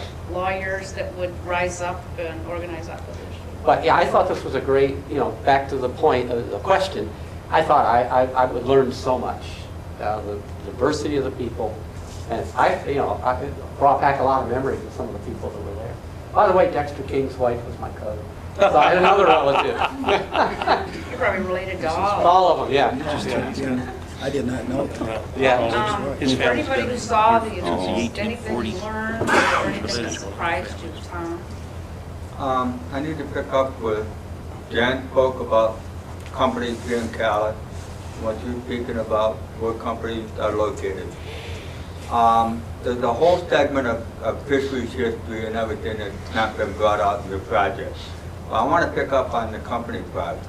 After I left Fish and Wildlife Service, I went to work for a chemical company just to see what it's like. Not many people would do that, but I did that. And in this particular case, I went to work for Sun Chemical Company, which is a complementary to Hooker Chemical. They're located out in the woods. They're located on sandy soil, not Eggleston Township, and so on. At the time, I'm a member of the White Lake Public Advisory. The Muskegon Lake Public Advisory was trying to keep an eye on Sun Chemical. My very first day of work was when the the oxide cloud blew at Lomax next door. That was my first day of work. Wasn't that Earth Day? Lomax. Lomax, that was Earth Day. Yeah. So, now, what I'm going to tell you is that when you say Cali, we were working with Thailand as a cleaning solvent for pigment. And 25 parts per billion would put the company in violation with the wastewater system. They didn't worry about that. The guys that are working at that company knew, and the people at the county, and the county knew, and they always joked back and forth how they could get away with that. On my job, I'm using 5 to 10 gallons of it freely per day. I had nosebleeds starting the first week. I worked for 6 months, left, no nosebleeds after I left. But during that time, the Muskegon Lake Public Advisory Council came through and gave a tour, much like what would happen if the White Lake Public Advisory would do a tour here. We always knew when the tours were coming. The Thailand lane were put away, the cans were put here, and the Muskegon Lake Public Advisory, which is some of my relatives, walked 3 feet away from where I was working. I just smile and then report later. So it's still going on today. The people I'm referring to that were joking about how they got away with the wastewater system work for the county today. They transferred from Sun Chemical to Muskegon Chemical. A lot of the stuff that you are experiencing today, please take all the credit, and you've done a wonderful job coming so far cleaning up White Lake. Please don't let the guard down. Everything is still continuing on. And when I went to work with the Fish and Wildlife Service, watching the Hooker Chemical go over to St. Louis and the other rivers, watching them, the story from that end of the spectrum, the hardest part for me and everything around White Lake is how do we stop from repeating the same mistake over again? I don't know how to do that because I have an older generation of people here that recognize their mistake. We have a generation that's trying to correct it. And now I see another whole generation that is rebelling and going right back to the old ways of the younger generation. So please, you've done a great job. I appreciate everything you've done, and please continue. Any other from the audience on, and we're gonna have to watch our time because it's getting a little late, and so what I'm gonna do is get audience on surprises and new knowledge, and then I have another question for the panel. I was surprised to hear Rand Harfoot say that he got his own jar, sent in a sample, to be independently tested on the same line as Norm about that white sheet of paper. He didn't want to trust the info that was coming. He wanted to have an independent verification from his own specimen of what was going on. And we were all supposed to ask any of you, are there other people that you think we ought to be interviewing? And I don't know if I'd say that as a general question here to the audience. Just to save time, if there are people, we, like I mentioned, the project is done next week, and we're going to apply for additional funding. Obviously, we're going to do more interviews. And keep in mind, we sat around and brainstormed names. I got on the whitepages.com, tried to search people. Some people have passed away. Some people were not to be found. For example, if anybody knows how to find Darwin Bennett, could not find him. I really want to interview him. Lake Odessa, I do. Okay. Oh, good. Awesome. Okay, but also, sometimes there's someone that's not an obvious one, like Darwin Bennett, who was the editor of the paper, and things like that. And then also, I talked to quite a few people. Well, not quite a few, but a number of people in particular. Some of the workers who were just too hesitant. So, we got quite a good bunch right now. But if and when we get funding again, we'll start that up again. So what I would like to have is to have people just, you can put names on the website or you can give them to me, but don't tell me. Don't tell me or don't tell me. It's not gonna work. It has to be written down. Yeah, but a few more from the audience, and then we'll go back here on surprises or something that you learned. Uh-oh. Oh, Shelley. Yeah. I was surprised at how bad the pollution was. When you hear pollution, I've heard pollution all my life, and like you said, it just waves over you and you don't really think about it. And I really was surprised at how bad it was. And when I wasn't here, along with the interviews, I don't know if you're really aware of it, but the library was doing environmental education programs for the kids. And I've still got more to go. So whoever was talking about being concerned about that younger generation coming along, we're trying to instill in them, look at what you have. We brought in animals, and I got butterflies coming at the end of the month, and that is June. This is what you have, isn't this wonderful? This is what will happen if pollution comes back. They won't be here anymore. So we are instilling that in young children. If you see a program that you think kids should be here, tell people, get them here. Usually animals will pack the room. But we want to do that. We want to make sure those kids understand, because they're growing up in this beautiful area. They don't know the pollution like those of us who have been through any of it, what it can do. And so help me out. Give me names of people who will do environmental programs. Donate funds, because those programs are not cheap. Those people do not come here for free all the time. Well, another place is schools. If anyone's, Yes. I'm not as familiar right now with Montague schools, but I see Susan Tate doing a lot with her middle school at White Home. You can also get flyers out. Yeah. Any more from the audience on something you learned or something that surprised you? And is this a part of this question, Roger? Yeah, a quick comment. Like, I came to the PAC meeting the other day, and they had the 3 students who had been sampling the water tributaries. And they had their cue cards, and it was a big deal because they were young and they were presenting to a bunch of older people, let's say. And then also the first meeting of the Historical Society, there's that wonderful teacher in Whitehall, and they get together, and Norm, you probably remember the name, but I don't remember her name. It was like the first meeting we do for the Historical Society. Yeah, okay. And they get together with projects. And so, we should feed them some projects on environment.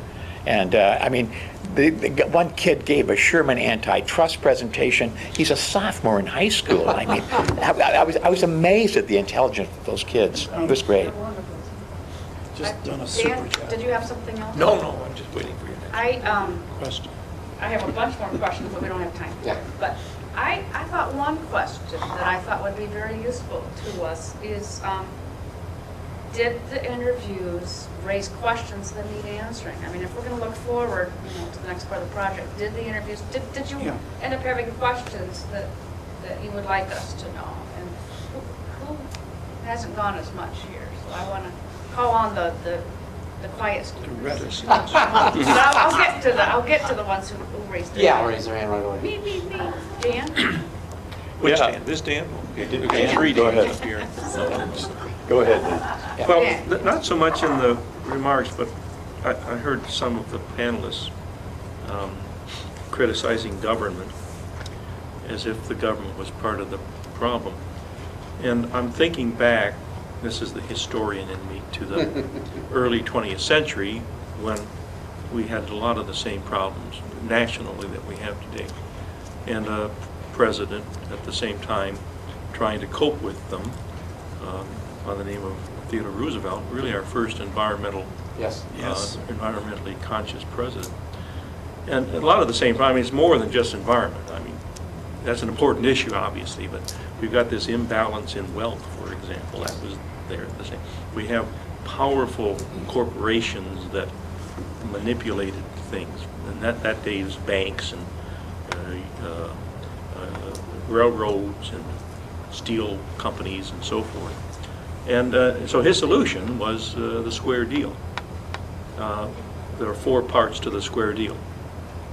Big business, labor, the people, and government. And nowadays, of course, we're hearing nothing but bad-mouthing of labor, and we're hearing nothing but bad-mouthing of government. And of course, we can all criticize other people.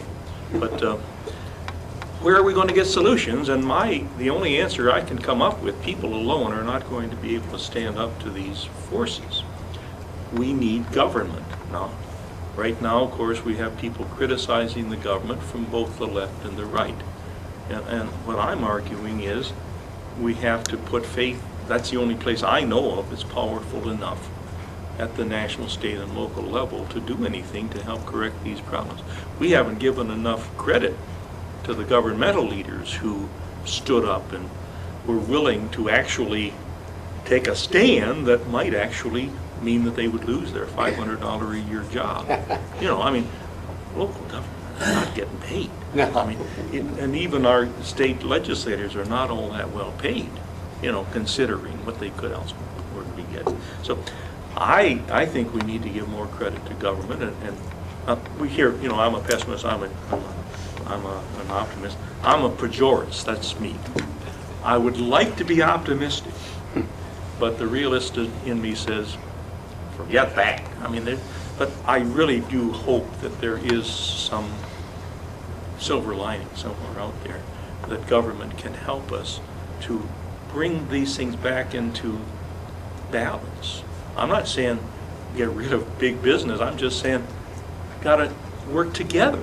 It's in our best interest to be able to make these arrangements, to make agreements. That's my bottom line. One thing to keep in mind too is that at the very least, we're a pretty good case study here in the White Lake area of working with both the state and federal governments, because the work that's been to clean up White Lake has been local people actually pushing in the state, and we've made sure that the state and federal agencies, the environmental agencies, have been able to do their job, and we've actually held them to a higher standard. Sure. So there is, I get kind of frustrated too when I hear people beat up on government, because I work with people from the state and from and you're in the government. Yeah, and that's right. You're the only elected official here. No, that's not true. Well, we have one more. Jeanne. Okay. Jeanne, that's true. You got two. But really, that, we should have more. It's very easy to oh, Terry, yeah. Sorry, yeah. You got to speak up. Speak up. Okay, we have 3. It's very easy to beat up on government, but I can speak, I'm sure Jeanne, Terry, and I can speak that being on the other side, sometimes you see a little different, I can't, you see a little different story. It's very helpful to serve on these boards because then you get a little different picture. But we have been working with them, and it's been good. Roger, or Jeanne, you're next. Yeah, I guess questions that need answering. The one thing that struck me, and I think couple of you mentioned this. Tom, you mentioned this in your remarks. And a couple of others, you mentioned it too, that pollution is still going on. Pollution is still occurring every day in some way. And some forms, I think, are much more insidious than others. And I'm thinking especially of the pollutants that get into our wastewater system that aren't filtered out by our wastewater system. For example, there was a study done in Portland, Oregon about some of the drugs that are flushed down into toilets. And the study revealed that there was the equivalent of 400 Benadryl tablets a day being released into the Columbia River. That sort of thing is going on everywhere, and our wastewater system is not designed to screen those things out. Another example is a chemical that's very commonly used in cosmetics and antibacterial soap. It's called triclosan. Triclosan is used in soaps, in shampoos, in fabrics. But antibacterial soap is one of the major uses for it. And this chemical is prevalent in a lot of things. It's being dumped into our wastewater system. We know that it helps make bacteria resistant to antibiotics. So it's cutting down on the effectiveness of antibiotics. But there's no way to screen it out. Wastewater systems aren't filtering it. This is a problem that I think we face today, and it's something that we need to constantly be vigilant about, because as you said, Tom, pollution is occurring every day, everywhere. So. Well, I mean, everything we make causes pollution. I mean, we're consumers. So your question then is, how do we address pollution? I mean, how do we deal with it? Pollution is still here. Nice, easy question we may have cleaned it up in to some degree in White Lake, but the problem is still with us. Yeah. Okay, keeping our answers kind of to the point, Roger. Well, I'm just going to pick up. I mean, we do this number, and we know Chicago's down here, and this is the thumb, et cetera. And that somehow, I spent like about 40 years living in California. California is dry, arid, and as of August, we'll read about the fires, which will be sweeping through, burning tens of thousands of acres, et cetera. And the water's always an issue, and on and on and on. Anyway, Michigan basically is about water. And so, I think, we have to, above and beyond any other controls, that would be like federal or state. The state of Michigan has to somehow be really tough and observant, pick up on what Dan is saying, you got to get in there and you got to smash them in the head, because basically we're about water. I mean, we're the 20% of the world's fresh water supply. We are the last gasp, and we sort of sit here and say, well, pollution just happens, what do we do? You talk to, I had one thing, I won't go into the story, it's a hooker story, but anyway, and the response was, well, Thanksgiving dinner, I was invited this guy named Henry Hooker. He goes with Topher Delaney, friend, etc. Geez, are you ready? Hooker? And he's a hooker, all right? And he said, oh, Roger, we haven't owned that. We sold that to Oxy years ago. So there's the old Dodge thing that somehow, that wasn't us. That was somebody else, We sold that. The stock went here, whenever there, sort of thing, and I don't know, they moved to Palm Springs or something, Right. But not my problem, man. Your question is? Well, I'm just saying water. We're all about water. Can I reframe it a little bit? Because I'm actually trying to look for some information to incorporate into our next project. So I don't necessarily want to solve the world's pollution problems in this panel. And not that that's not important to bring up, but questions relating to our environmental history and moving forward, specific to our community. So what questions do you have related to what happened here and us moving forward? Or is there information that you think we need to we can all learn and pass it on to the next generation, as it was said out there. Well, when we do have to watch our time. Yes.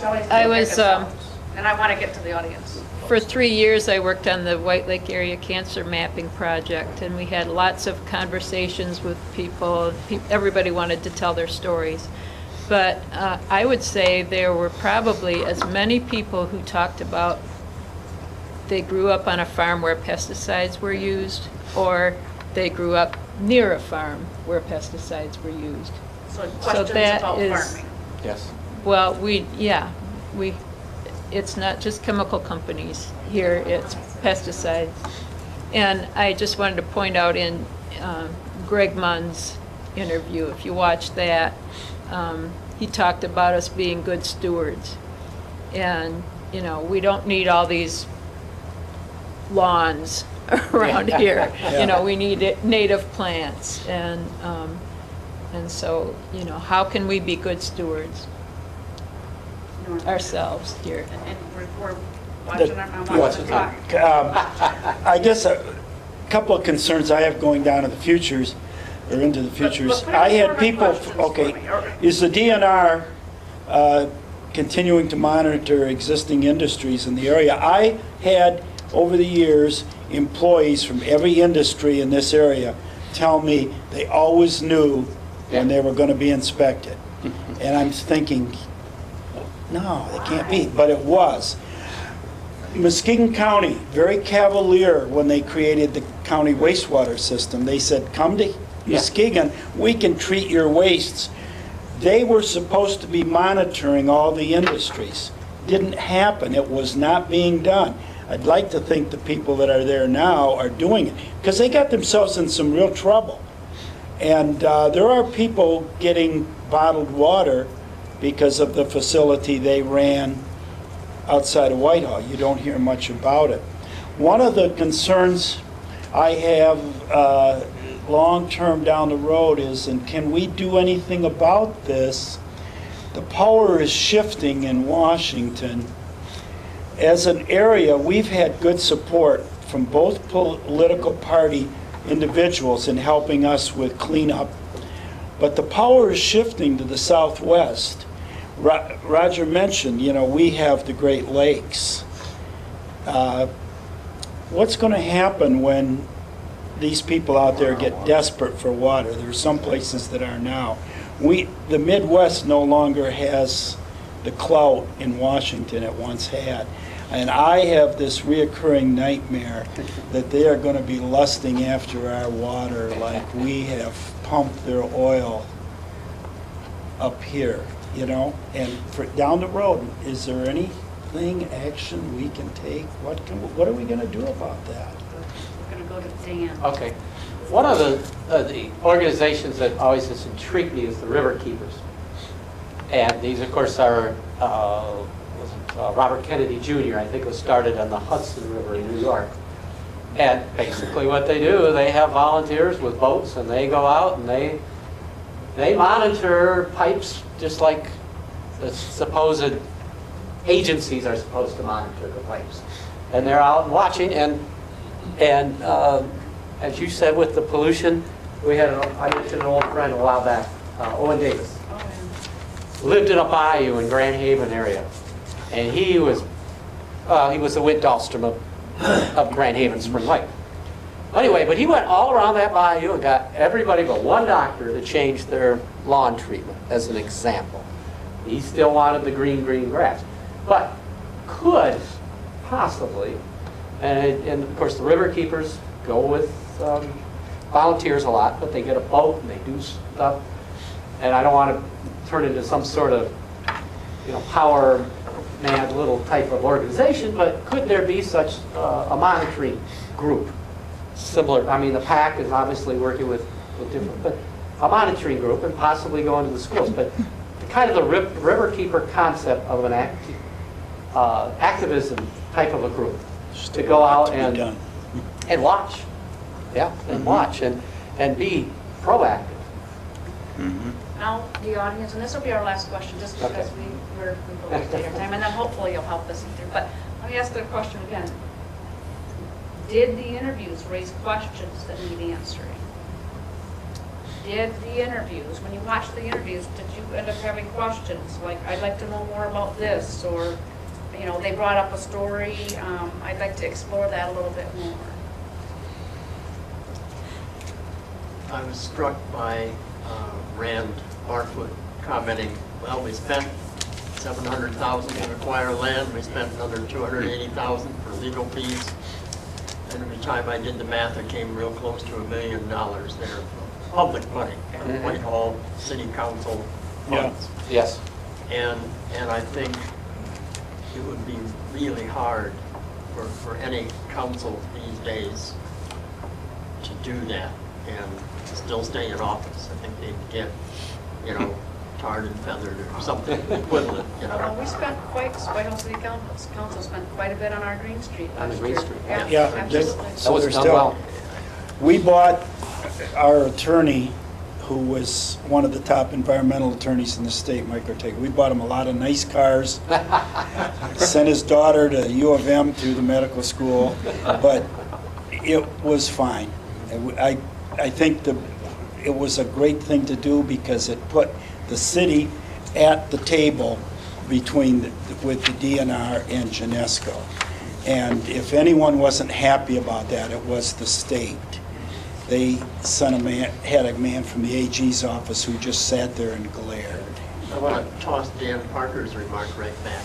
As opposed to a volunteer group and monitoring, is there a way to institutionalize, to have it perpetuate, whether that's through Grand Valley, through Al Steinman, here in Muskegon, or through other similar bodies, so that you know that the monitoring will go on for 5 years, 10 years, a generation, because it won't do any good if you and I do it, and then you and I die, and nobody else does. Yeah, and there's probably a longer question than we have time for the answer. But I would like to encourage you to sign in, because just put your email if you want to be on the project list, otherwise just sign in for numbers.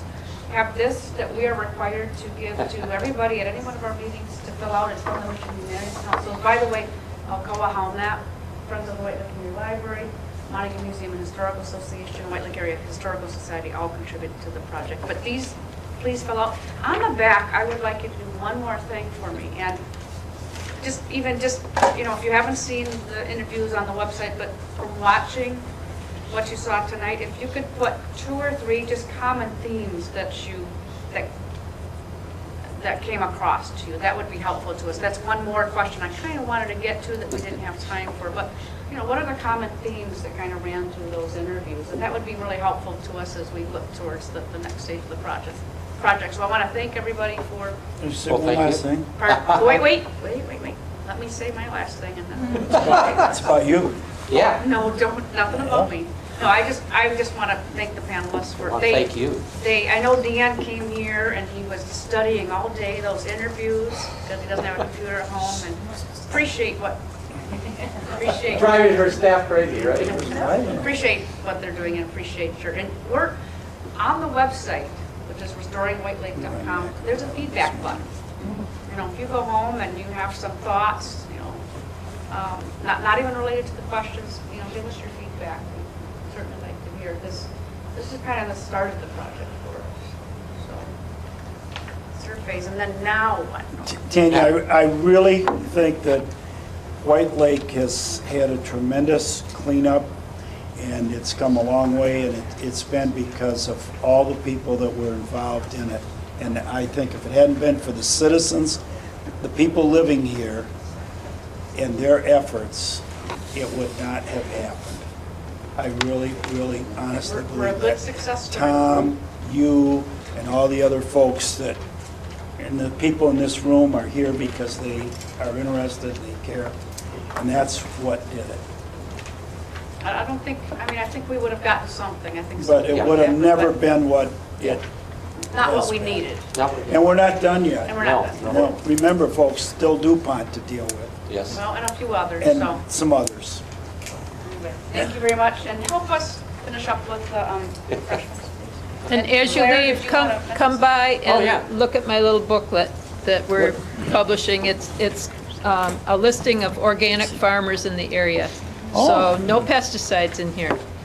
Tips in general. Where it's a map of Well, in a couple more weeks, we'll have the mass printing out. It's a map of all the local organic farmers.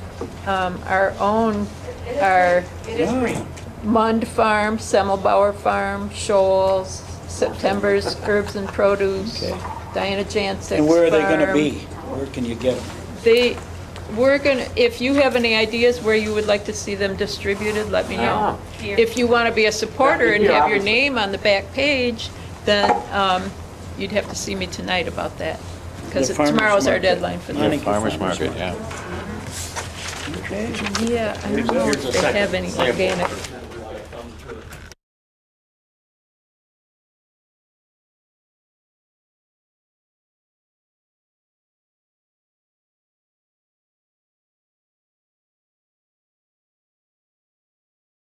More about what happened. I wanted to hear stories, and what I have learned so far is that what happened is a whole lot different than what I thought. And when you hear it from people firsthand, and keep in mind too that a lot of the people who are talking will talk about things. These are not necessarily factual things, you know.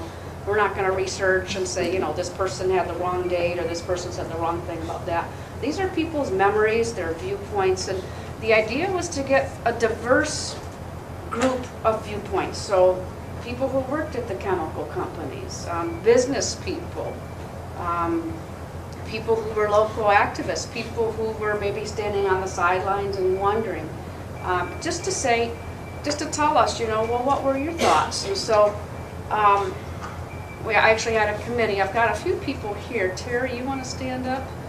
Who actually helped with the interviewing. Terry, Bruce.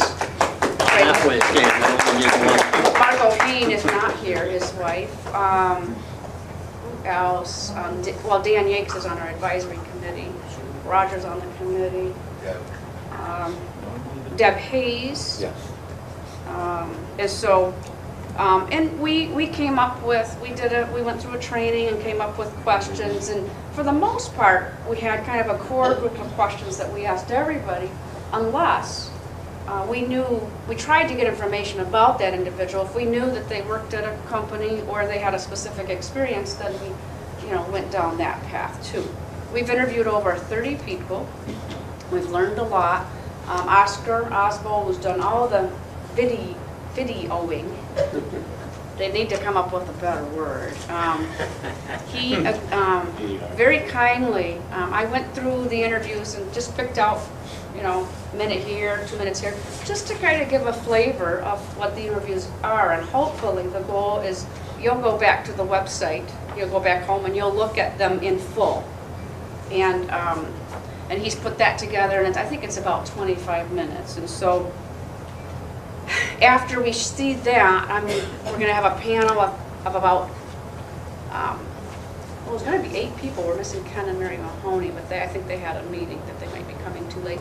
And I've got questions for them. Questions like, you know, has your opinion changed after you viewed the interview? Just to kind of get a dialogue going. And keep in mind, it's not just for the people up here to answer these questions. I want to hear from people, you know, in the audience too. So you don't need to sit there and just be quiet. Let's see. We plan to continue the project. We applied for another year of funding from the Michigan Humanities Council, which provided us the majority of funds for the first time. Didn't get it, so we're likely going to return. The person who came to evaluate us gave us all top marks and recommended we get that second year of funding, but it was a very competitive grant, and I think sometimes maybe they think it's better to give somebody else a new grant than somebody a year 2. But we're going to apply again. In the meantime, we're going to look at some local funds to make sure that we can maintain the website. So if somebody finds somebody wants us to put some materials or photos up, or if there's an interview that we feel we really need to do right away before the project, you know, gets pretty active again, we can do that. So, and the second phase of the project would be some more interviews, more gathering of information, and actually the first draft of a book, putting you know, a lot of these stories into a larger factual framework, just so people can see what happened. And the, you know, the main point I want to make is false. When did you first start hearing about pollution in the lake? Well, I didn't hear about pollution in the lake till I started working in the tannery. Okay. Then I heard complaints about people talking about tannery polluting the lake. In fact, while I was working at the early days at the tannery, I got a call from a lady in Montague that said she heard that we were throwing spoiled hides in the lake. And I said to her, listen, lady, we couldn't afford to throw spoiled hides in the lake because we have a hard time getting any hides. So I said, we certainly wouldn't be throwing anything away, even if it was a little bit tainted. That's one of the things that I'm most proud of, is the fact that we were able to buy that piece of property and the piece of property down by by the mill pond? By the mill pond there. So we spent a lot of money. I mean, maybe today probably wouldn't be too popular on that, but I think we spent about $700,000 on land, and then we spent another $280,000 in legal fees suing the tannery and the state. Well, how did that come about? I mean, it was in the news. There was a lot of public attention to it after this article came out. What made the city council decide to take action? Just a willingness, I think, to want a cleaner environment, a clean town, and a clean lake. You know, we kind of made a commitment that when I was on council anyway, that we would do whatever we could to, you know, improve the. You know, I think we kind of thought green in a way. I'm not sure they do today. You know, it's one of those things where, you know, politics goes in waves. You'll have one group in there for a while, and when they fall out of favor, then you get the other one, and it just keeps going back and forth. Like I say, White Lake and Muskegon Lake are kind of like twins in a way. Muskegon Lake is larger, but they both suffer the same consequences. They were listed as areas of concern by the IGC. What was the community reaction when Wint and Bob and people like you raised these issues? Well, to start with, it was pretty, well, you know, non-committal. Oh, poo-poo, that kind of thing. Eventually, when they got Hooker involved, and it created enough pressure to where the plant actually closed down, people lost jobs. It got pretty nasty for a while. I remember Mary Mahoney was very involved in picketing out there. I think Ralph Rose even laid down in the road to keep vehicles from going out in and out of the plant gate. And that was in relation to the Hooker chemical? Yeah, that was Hooker, yeah. So the tannery itself, people were not as much concerned about, but when the Hooker chemical issue came up, then they started getting concerned about what's happening to our lake. The article in Audubon I thought was rather revealing.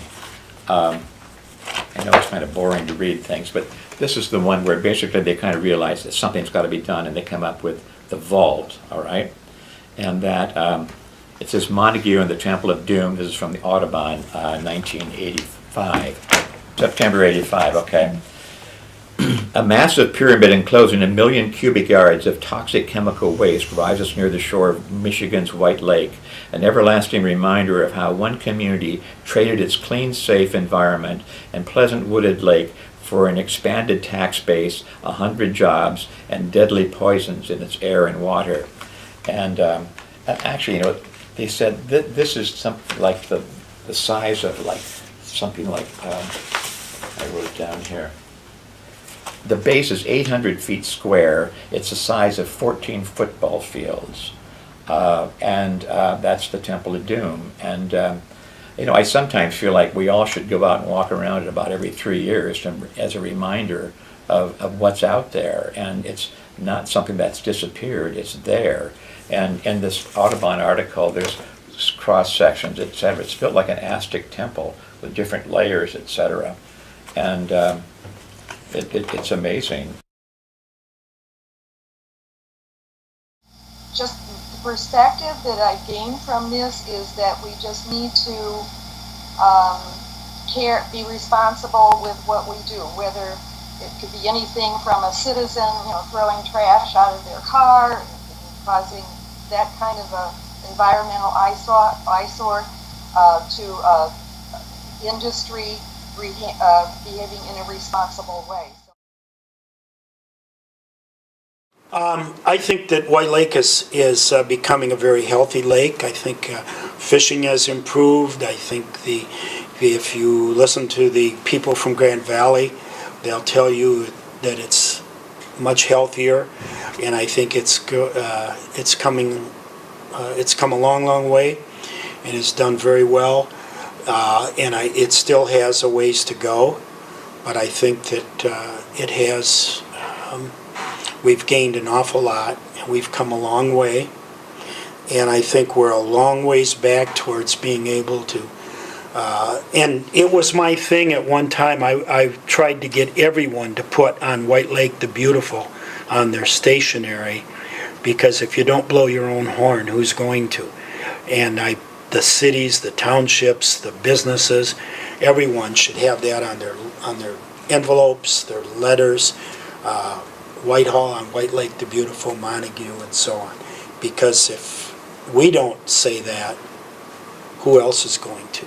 And I think we need to work to overcome that image of having a bad environmental image, because we have come a long way.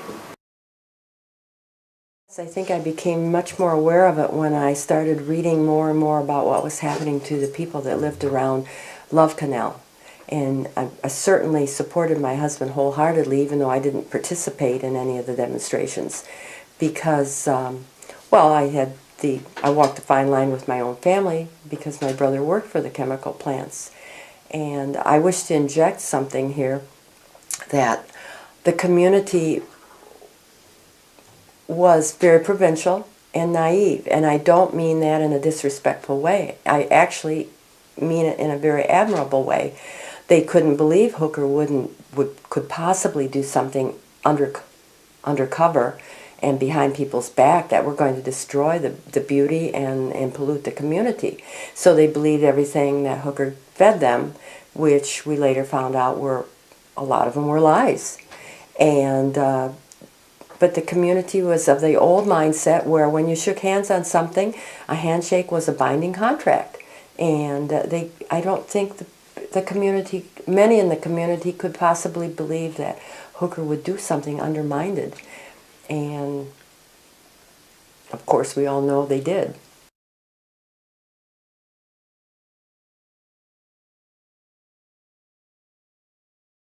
We are going to get started. You ready? Okay. I want to thank everybody for coming. Welcome to our library. If you haven't been here before, this is our meeting room. Rest of you, I think I've seen one of our events or another. I have just a little bit of housekeeping to do first. We do have a sign-in sheet. If you haven't signed in, it looks like a lot of you haven't, please go ahead and sign in once we get things rolling, or on your way out. This keeps track of how many people are coming, and it goes into our report that we have to turn in. And I apologize because I said if you want to be on the list, I forgot we need everybody. Everybody has to be on the list, yeah. Coffee is coming. I'll finish up. That's decaf over there right now. I'll make the real stuff is when she starts talking. And if you need a restroom, they're just right outside the door and to your left. Let's see. This project, that one, is one that we've been working on and we're sponsoring for the last year, and it's wrap-up time. It's called the White Lake Environmental History Project, and it included creating a website, and we've housed lots of things on that, including the interviews that some of you did for us, and Tanya did a whole lot of it. It had our educational events listed on there and taped. Oscar in the back taped everything for us. I don't think it's taped anymore. Videoed everything for us. And then the oral history interviews themselves, and there are some documents that got scanned and got placed on there, and pictures. The goal of the whole project, there goes my voice, was to examine and understand the impact of White Lake's environmental history on the community. That was the main goal. Mine was to find out, okay, what happened before I got here. And most of all, to celebrate White Lake's recovery. We are completing the first stage of the project at the end of May, which this wraps that up just about. This evening's meeting is a way to show everybody in the community what we've done, where they can find it, and it gets us beginning to think about what we've learned so far. Hopefully we've learned what not to do and to go forward and keep the area clean and not repeat mistakes. And that's mostly it. When I got here 2 years ago, the place is just absolutely beautiful, and my husband and I roamed around and were just oohing and ahhing over everything. And I met Tanya, and she goes, "Oh, did you know about our past?" And I went, "What past?" "We're coming off the list." "What list?" So she has talked to me and got me involved in this project, and she's been kind of a mentor for me to learn about the area, and she's been the underpinning of this whole project. So she's going to tell you the rest of the story. Paul Hardy, right? Yes. So, anyway, thank you, Shelley. I know you've got to make coffee now, but Shelley always downplays her role in this project. When I talked about this project and described it to her, kind of the ideas I had, she said, yes. You know, I'll take it to the board, and the board will say yes, and the board did say yes. So, and she's been doing everything right along, so just a wonderful addition to the community. The oral history interviews, the goal is really just to get an idea of what was on people, to the best of our ability, what was on people's minds when we went through kind of the 50s, 60s, 70s, 80s. You know, if you've lived here all your life, you might think you know that, but I know I didn't, and I wanted to find out a little bit. It's not about digging up dirt and wallowing in our you know, the bad things in the past. It's just understanding what happened in our community, why people felt this way or that. I think you'll be surprised by some of the things people said, and then, you know, using what we've learned to move forward. So we are going to listen to the video, and it's about 25 minutes long. Hope you enjoy it, and then we'll get our panel together.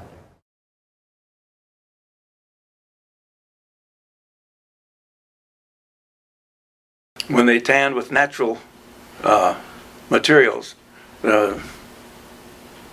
hemlock bark or whatever the bark was that they used in big quantities, that boats used to come in with bark and stuff, and I think the smell came more after they started using chemicals.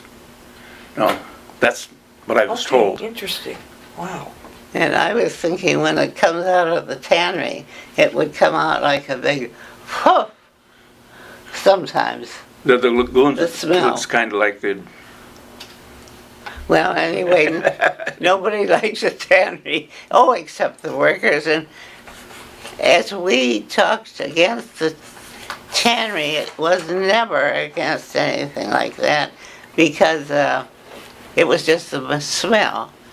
People worked there, and they were probably accustomed to it, but anyway. In a picture. When Jerry had a boat, we went along the shore, and this was on the shore where they were dumping into the lake. And so I asked Janet the other day, I says, "Can Jerry dig up a couple of those pictures?" Oh my. And okay. All right. How did the changes affect you and your family, or your business if you had one? Well, it really ruined the business. I mean, that part that people couldn't take it. That's.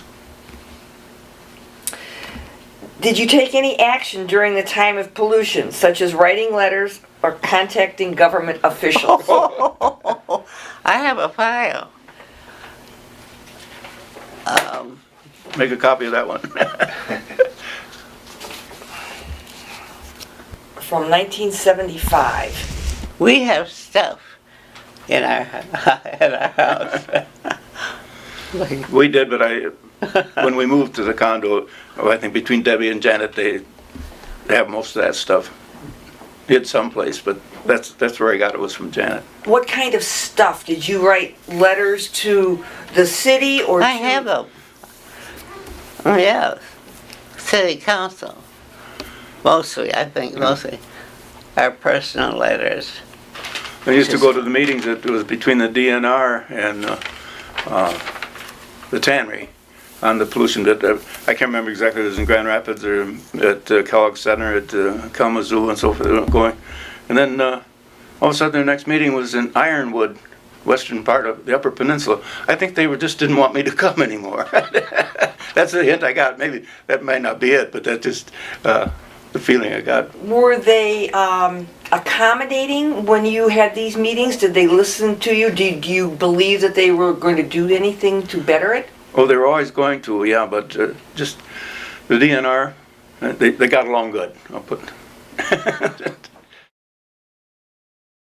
Were you, when you were young, let's say before you started working at the tannery, were you aware of White Lake's pollution problems? Absolutely not. Okay. And of course, a lot of the pollution problems I've talked about since are